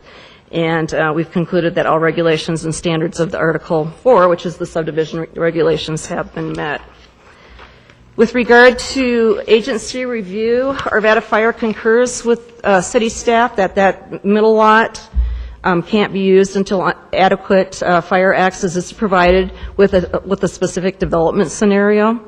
Valley Water has existing lines which must be maintained, and upon further redevelopment, new lines and hydrants will be required to be installed. Wadsworth Ditch, which is the southern ditch on the property which has been enclosed, will require a licensing agreement with the owner for that. And Public Works has reviewed and approved a plat and drainage report. We are giving a recommendation of approval of the final development plan. We've concluded it's consistent with the ODP document approved in 2003, and that all requirements for the FDP have been met. We did give 4 recommended conditions of approval worked into your motion, and I would like those attached. And we are also giving recommendation of approval of the subdivision plat. And I'd be happy to try to answer questions at this point. Hi, I have a couple questions. The first one, it looks like the current exhibit number 8, sheet 1, dated January 7, 2011, shows the total area at 151,726 square feet approximately, and whereas the exhibit 1 shows the total area at 97,633. Was this an error? I will have to sit down and go through my tables. Okay. I've gone through the math of adding up the lots, and it doesn't work. Okay. So it appears to be an error, but I just want to clarify that. And then Can you repeat those page numbers again, Scott? Exhibit 1. Okay. It shows the total area at 97,633. I filled that one as an error. Yeah, sounds like it. And then the other thing is, the staff report showed that the Wadsworth ditch, which is to the south, was buried. Mhm. And I don't know if it is, but to me it looks like the Swadley ditch is the one that is buried. Are both of them buried, or? I think they are, but I will defer that. Oh, Jim is, I've got his architect in the audience, and so I'm going to defer that to. And if if the Swadley is the one that is buried, were they notified of the closure? Is that the same as whoever was notified for the Wadsworth ditch? The Wadsworth ditch is a separate entity from Swadley. Okay. I definitely had conversations with Wadsworth. My recollection is Swadley did not respond back to the referral, but I'll let them address the covering of those. And then another one I have for you are there any legal boundaries then associated with that split zoning? As far as what? It's not very common. I mean, there was a lot line, and I understand that there's usually a zoning, involved with the lot. But now that it's going to be split, it makes it a little more complex. Down the road, if something needed to change, how do you refer back to that? Is there some type of legal description that says this zoning follows this legal perimeter and this zoning follows this legal perimeter? Well, the existing lot line between those two parcels, which are now combined, is the defining element. So there will be a specific area that relates back to that original legal. Okay. Does that make sense? Any other questions for staff? Steve? Hi. Hi. Let's see. I also have concerns about split zoning, but was it ever discussed to zone the southern part PID to match up with that? Was that ever in any type of discussions? It was not. It was not. I mean, long term, that might be a potential solution. Right. I would agree. On this big thing, the development plan? Yes. Between the proposed lots 1 and 2, my understanding is this a fence? Is this a fence to separate the properties? Correct. And why is there a 30-foot setback on lot 1? Why isn't it on the property line? I guess that'd be my question. Do you know the answer to that? I believe it's because that's where the slope starts. Okay. And it won't be usable. Okay. If you remember the pictures, in this area right here Right. is, That's where the steepest part is? yeah, this is the existing storage area. They want to extend it down here. This is kind of where that grade change occurs. So my recollection is because of the slope. All right. That's all I have. Thank you. Anyone else? Ann?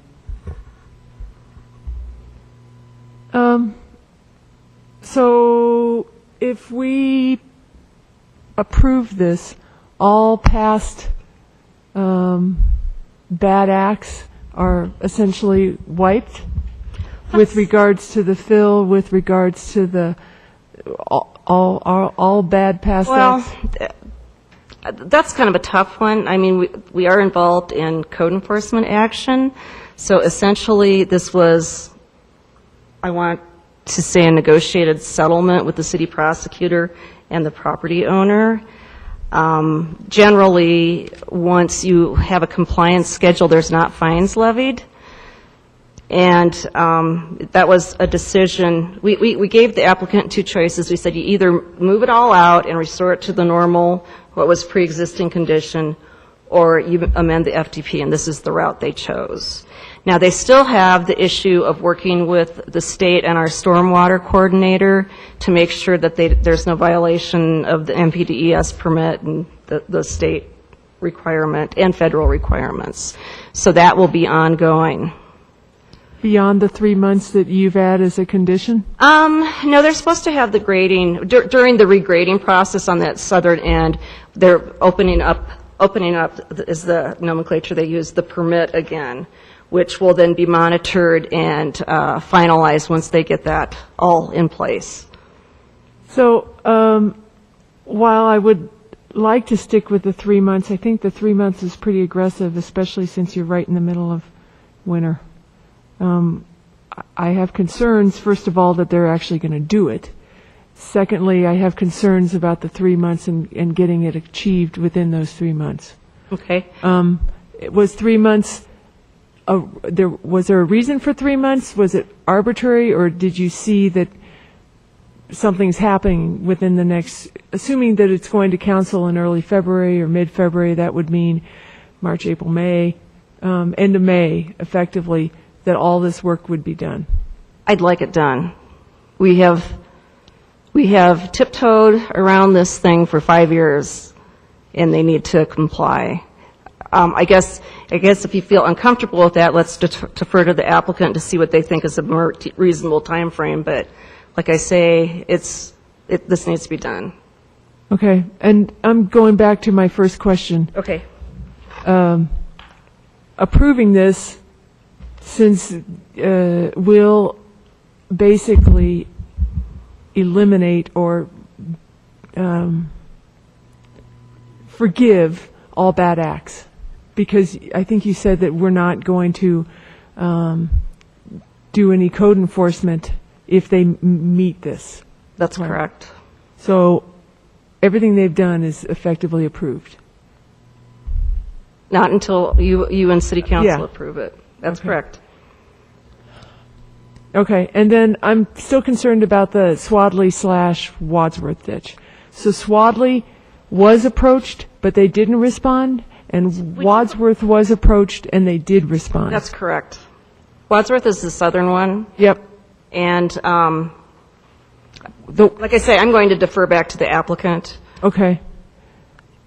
Okay, because I only saw the one reference to Wadsworth. Mm-hmm. I didn't see a reference to Swadley. That's correct. And it's gone.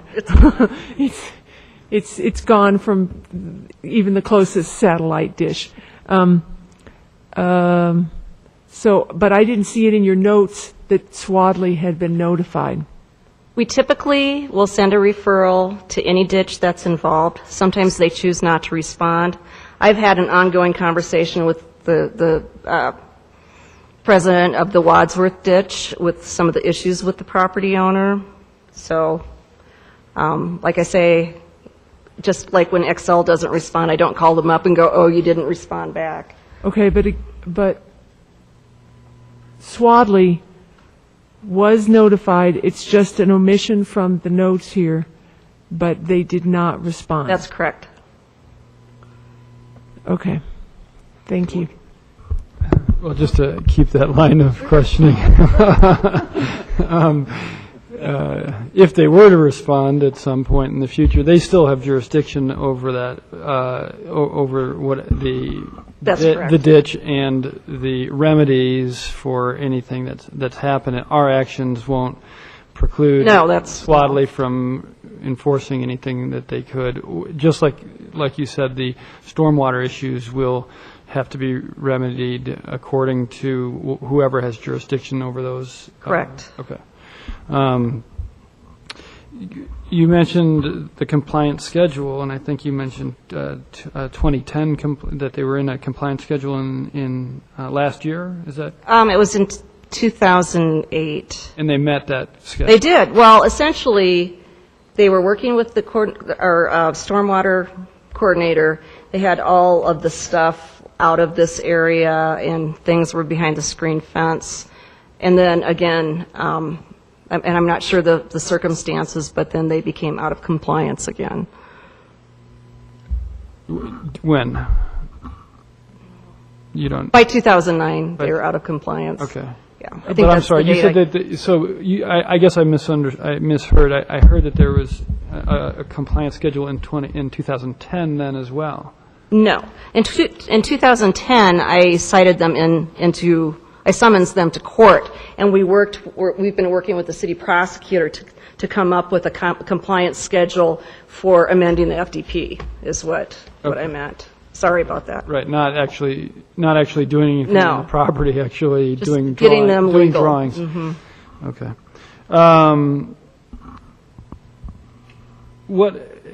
And the other thing that Ann brought up, I guess, is another question for me in a different vein on the 3-month issue. I guess I'm just curious what happens if they don't hit whatever schedule it is that we set, whether it's 3 months or 6 months. What happens, and how? What is the mechanism for what you're going to tell me is going to happen? Well, I'm not the city prosecutor, but I would suspect we'd summons them back into court, and there would be remedial action by the judge. He didn't even want to give him this long to get it done. The prosecutor. Yes. But that's the action. That would be the A action. summons to- Mm-hmm.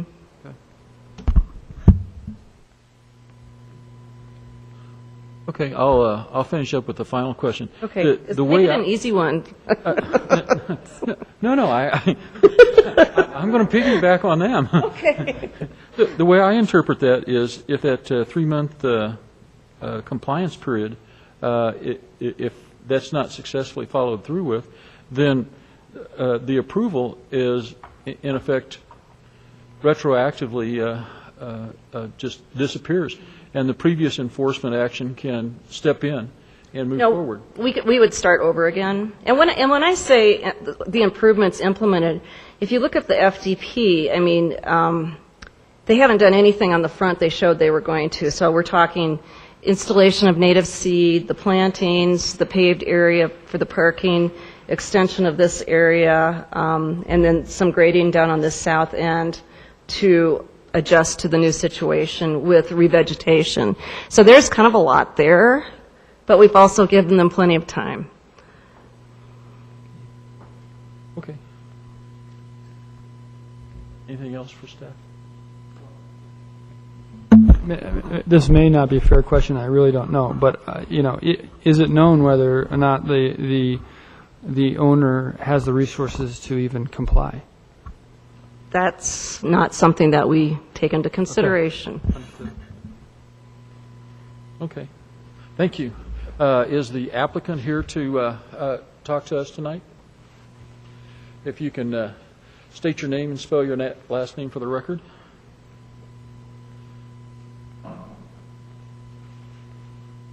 My name is Jim Powers, P-O-W-E-R-S.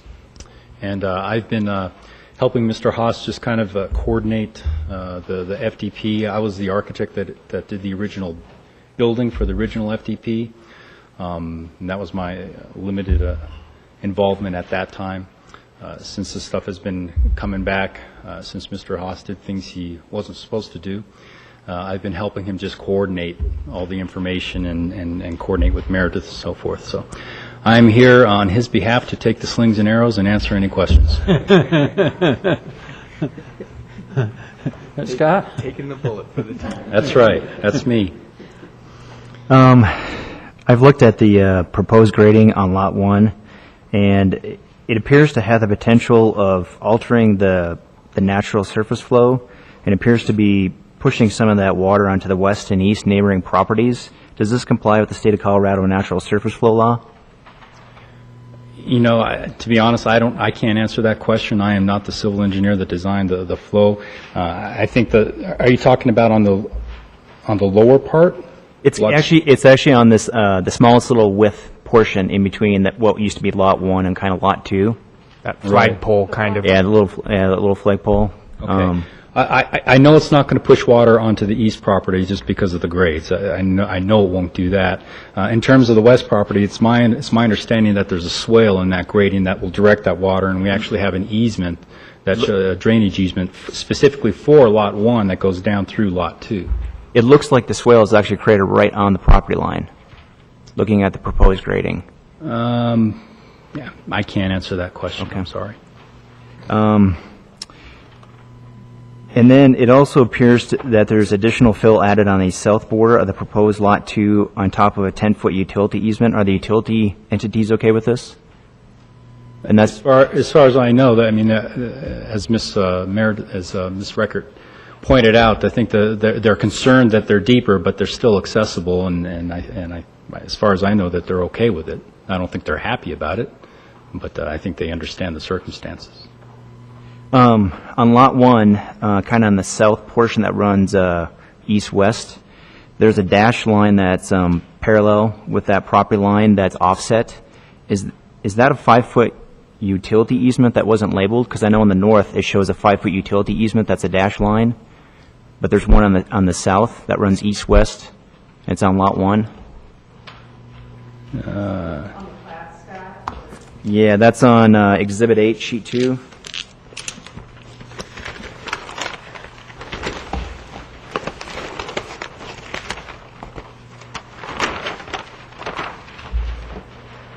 So from the south, it'd be on Lot 1, it'd be the southwest corner to the kind of the south east corner there. Which slide would that be? There's a little offset there. Meredith, do you know what slide that is? Is it that slide? Together to remember which sheet was which. Let's see. So this is this. Wait a minute. That. Okay. So I'm thinking he means reading here. Can I zoom on this? So this piece right here. Okay, the south of that, so that upper part there.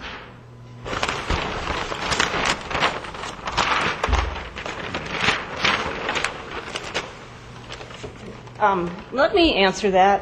When we go through a platting process for the subdivision regulations, there are typical easements we require around the perimeter. And if you look on Lot 1, for example, adjacent to Parfait Street, there's a 10-foot, an example of a 10-foot utility easement shown. On the north side, there's a 5-foot one, and the south side, even though it's not labeled, we would interpret that to be an existing utility easement. The reason I bring that up, because when you refer to the landscape plans, there are plants planted in that utility easement. And we do allow that. Usually the restriction for utility easements is no permanent structures. It's typically at somebody's risk when they do put plantings in an easement, but not disallowed. Also on the landscape plan, it looks like, and this is probably sheet 3 maybe, that there looks like there's an evergreen tree right in the site triangle. It's on the northern portion of that driveway on Lot 1. Is that an existing one, I believe? Yeah, it's an existing one. And then it looks like the two new trees that are proposed, those are being planted also right on top of a utility easement in Lot 1 to the south. Is that allowed? It's my understanding that plantings are allowed in easements. Yes. Okay. Anyone else for questions to the applicant? Okay. Yeah, I do. Oh.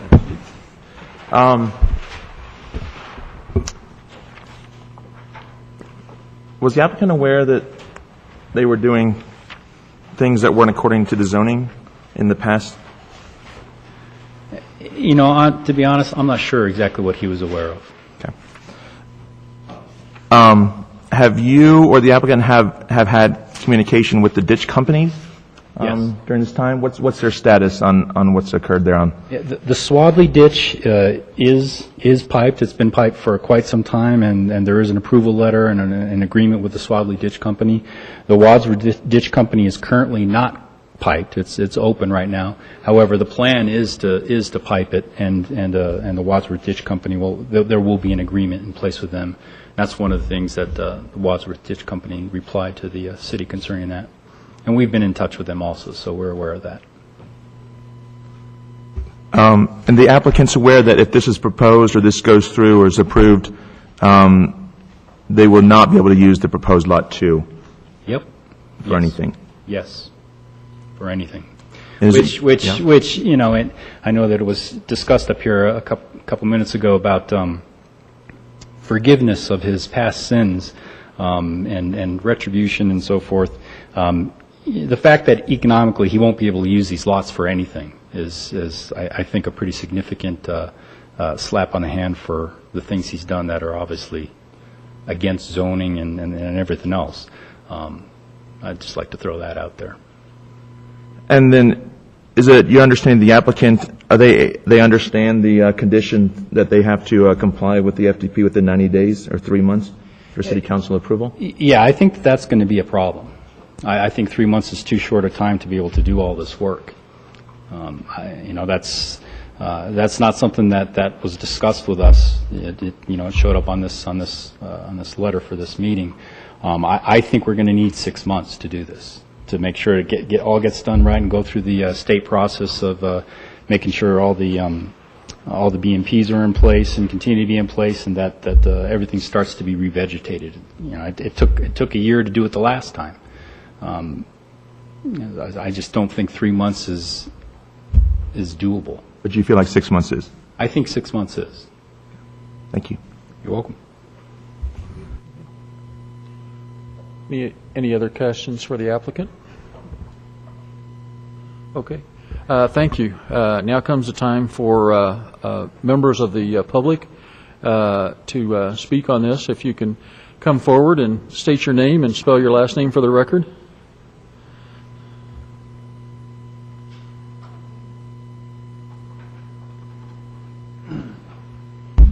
Thank you. My name is Chuck Stiesmeyer, last name Stiesmeyer.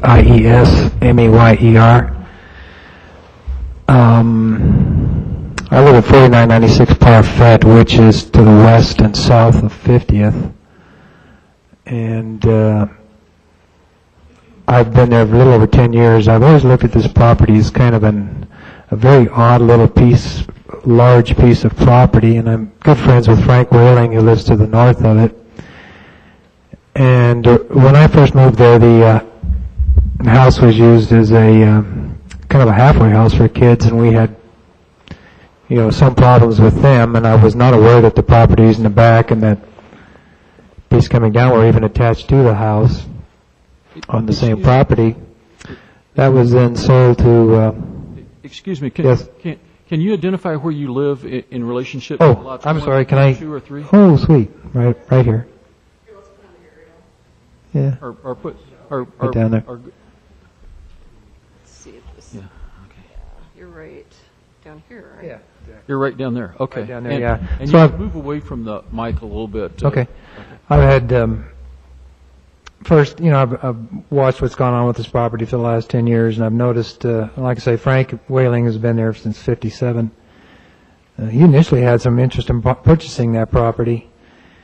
I've seen the things being hauled in, and I was shocked tonight. I wasn't really sure what was going on with this application, but I was shocked to see that the Swanley ditch had been piped, because the last time Frank and I walked up to that field, it wasn't all that long ago, it was open.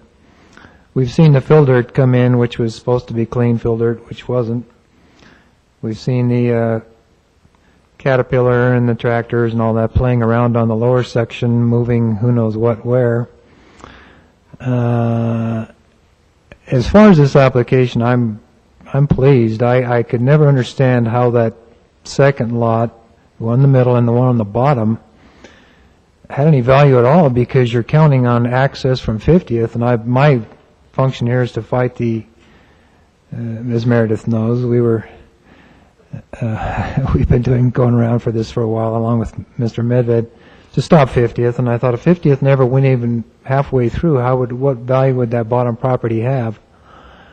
And I can see that perhaps this property was not the wisest purchase for a house, because of the battles, the 2 and 3, the middle and the bottom would entail just having any use at all.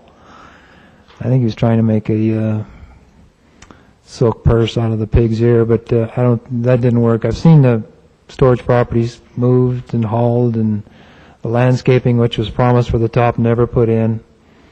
I've seen storage trailers on the top lot. I've seen them moved. I think it's a great idea that the storage and all will just be at the top. I have two questions. If I'm not sure, will that road that's at the bottom coming off 50th, will they still be able to use that?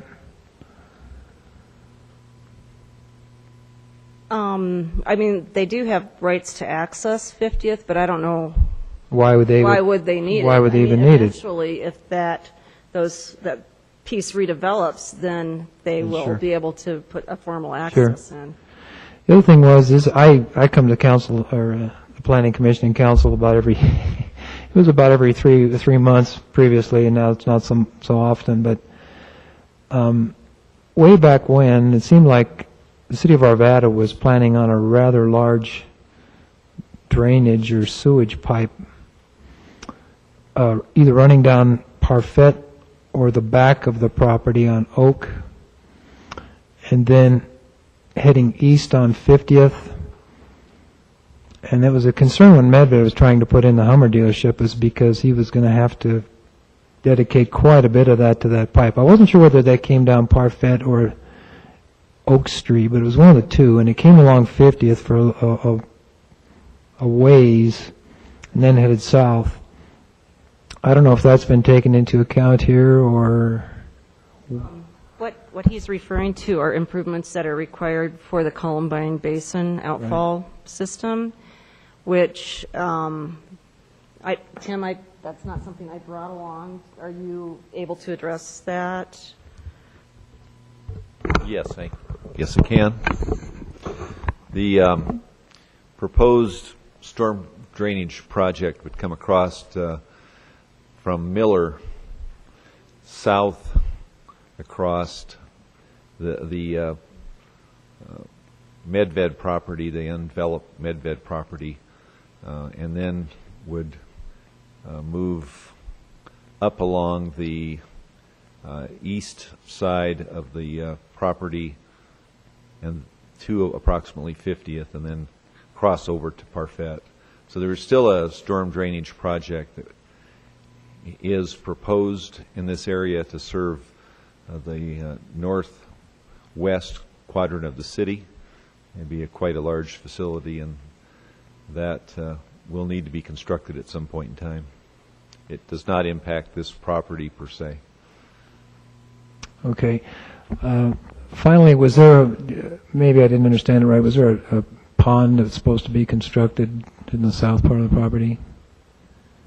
To accommodate what has occurred out there, there is a pond that's going to be built. Okay. And I believe Mr. Haas is working with the ditch company as part of those improvements. Because I thought the Wadsworth would flow pretty close to that pond, or would the pond be north of the Wadsworth then? South of it? Okay. Okay. I had no idea what was being proposed here. I'm glad to see it. I'd like to see everything off the middle and the bottom. So you would be in favor of this going through so that it would solve some problems for you? It would. I'm not impacted yet by the drainage, but I can't speak for Frank to the north of me, but I know he was upset when the Swadley was piped, and it was kind of a surprise. And he was upset about the fill dirt that came in that was all construction junk instead of clean dirt, because he sees that out of his back door all the time. But and one time he wanted to buy that property. He may still want to, I don't know. But I kind of like to see that property cleaned up, and more than anything, I'd like to see the landscaping at the top property that was promised years and years ago and has not happened. Yep. So. Okay, thank you. Thank you. Sir, anyone else to speak on the zoning? With that, we could have some discussion amongst the commission.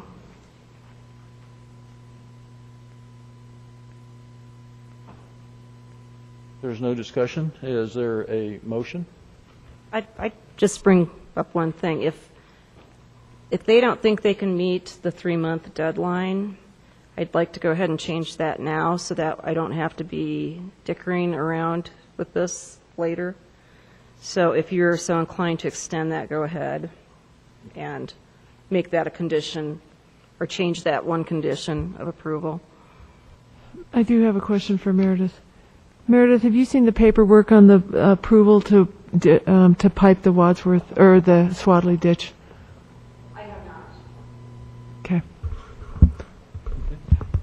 My comment is that I'd want a condition in the, if this is approved, I'd like a condition in that staff review the paperwork for the piping of the Swadley ditch to make sure that it's in conformance.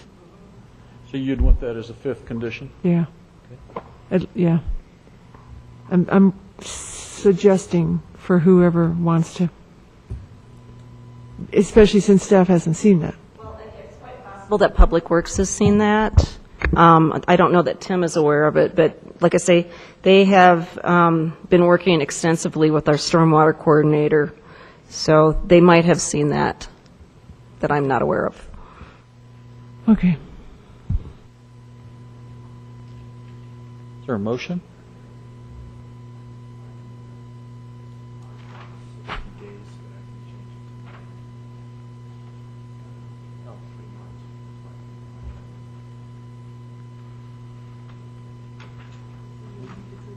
Page 6.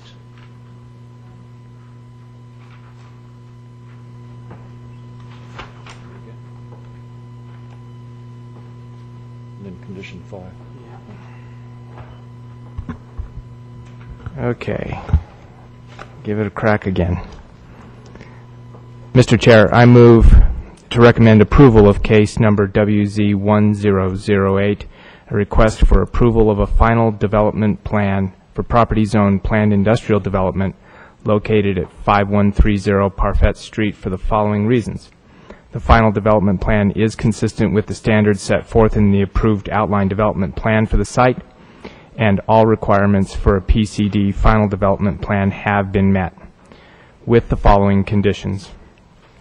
1. The development standards table for Lot 1, shown on sheet 2 of 4, be amended so that the minimum front setback requirement is 50 feet rather than 60 feet as shown. 2.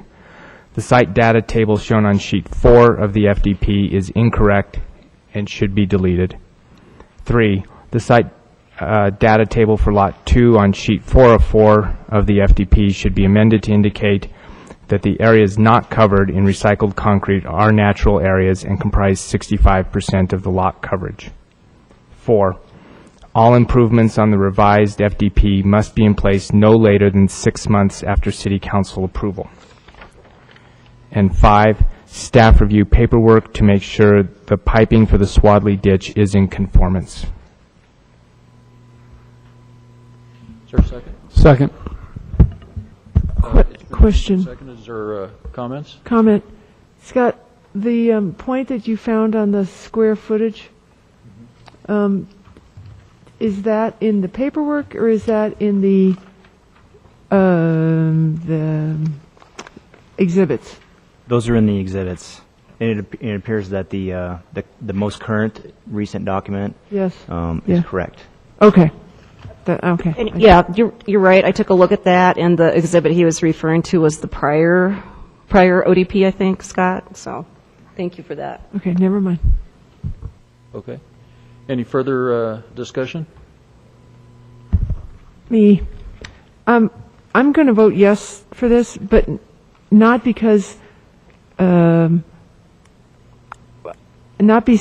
I want to set an example for all property owners that they can go ahead and do things out of conformance with zoning and other things, and then work with the city to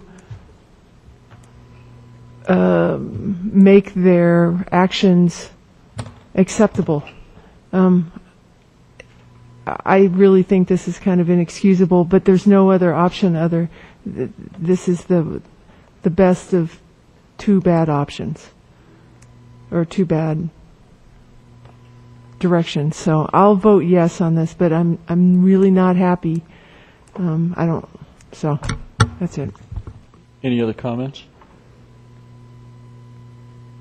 Well, I'll make the comment then that I agree with Ann. That kind of expresses how I feel about it also.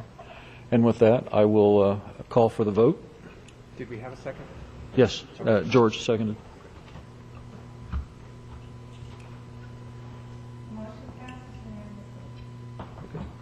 Okay, thank you. That leaves us with other items. The 32nd Avenue Task Force update. Or 38th Avenue. Sorry. Just to bring you up to speed, I don't have a lot to report. However, Ann and Steve are both on, yes? I received my letter today. I got my letter today as well. Okay, good. And so the first meeting of the Stakeholders Committee is what they're on, is scheduled for March 10th. The first public meeting, I don't want to say public hearing because it's not a public hearing. The first public meeting is scheduled for March 15th. I think it's at the Rec Center, but we'll try to keep you apprised as we go on. And it sounds like Commissioner Timms would like a report every... Okay, good. So I will pass that along. Okay. I think the last item is the adjournment, if there is a motion and a second. Oh. Sorry about that. Okay. We actually don't have any cases scheduled for, I believe, this February 2nd meeting. So the next, and I don't know if that's right, February, can you turn around, Dick, and see? The next regularly scheduled one is... No, I'm looking at September, October. Oh, okay. The first meeting in February, we are suggesting be canceled, and then we'd take up new business and so on at the February 17th meeting. So that would be the 3rd is canceled. Does that require a motion? Go ahead and, yeah, that would be great. I move that the first meeting in February 2011 be canceled.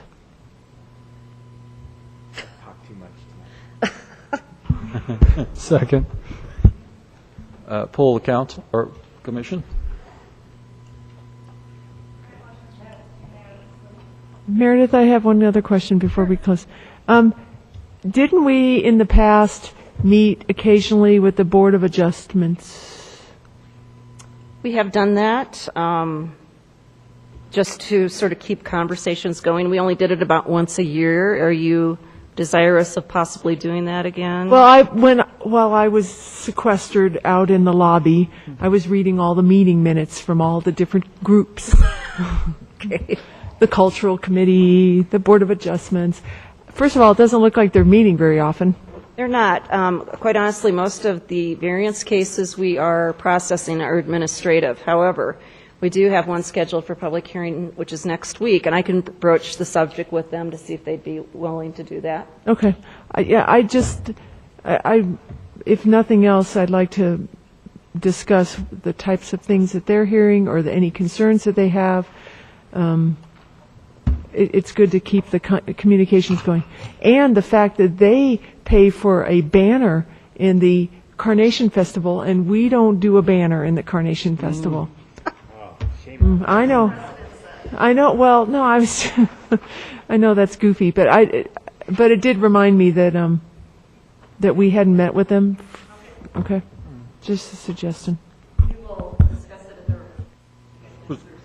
Was there going to be a competitive event when we meet? Oh, okay. Never mind. A cage match. I was also amazed that the language that they have to go through for a variance is much more structured and legalese, formulaic than our little, not little, but our approval or denial. Theirs is whereas and wherein and.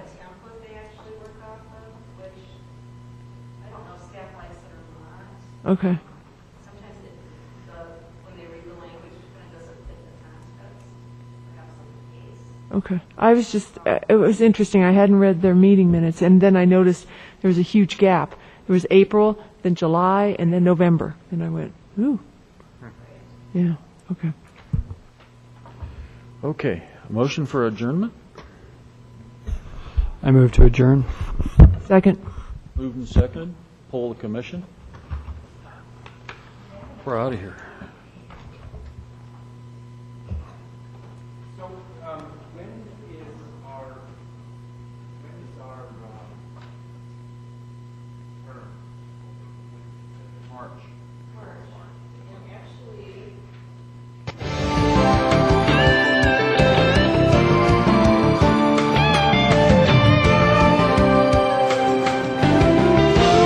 Wheatridge Channel 8, keeping you informed on events in your community.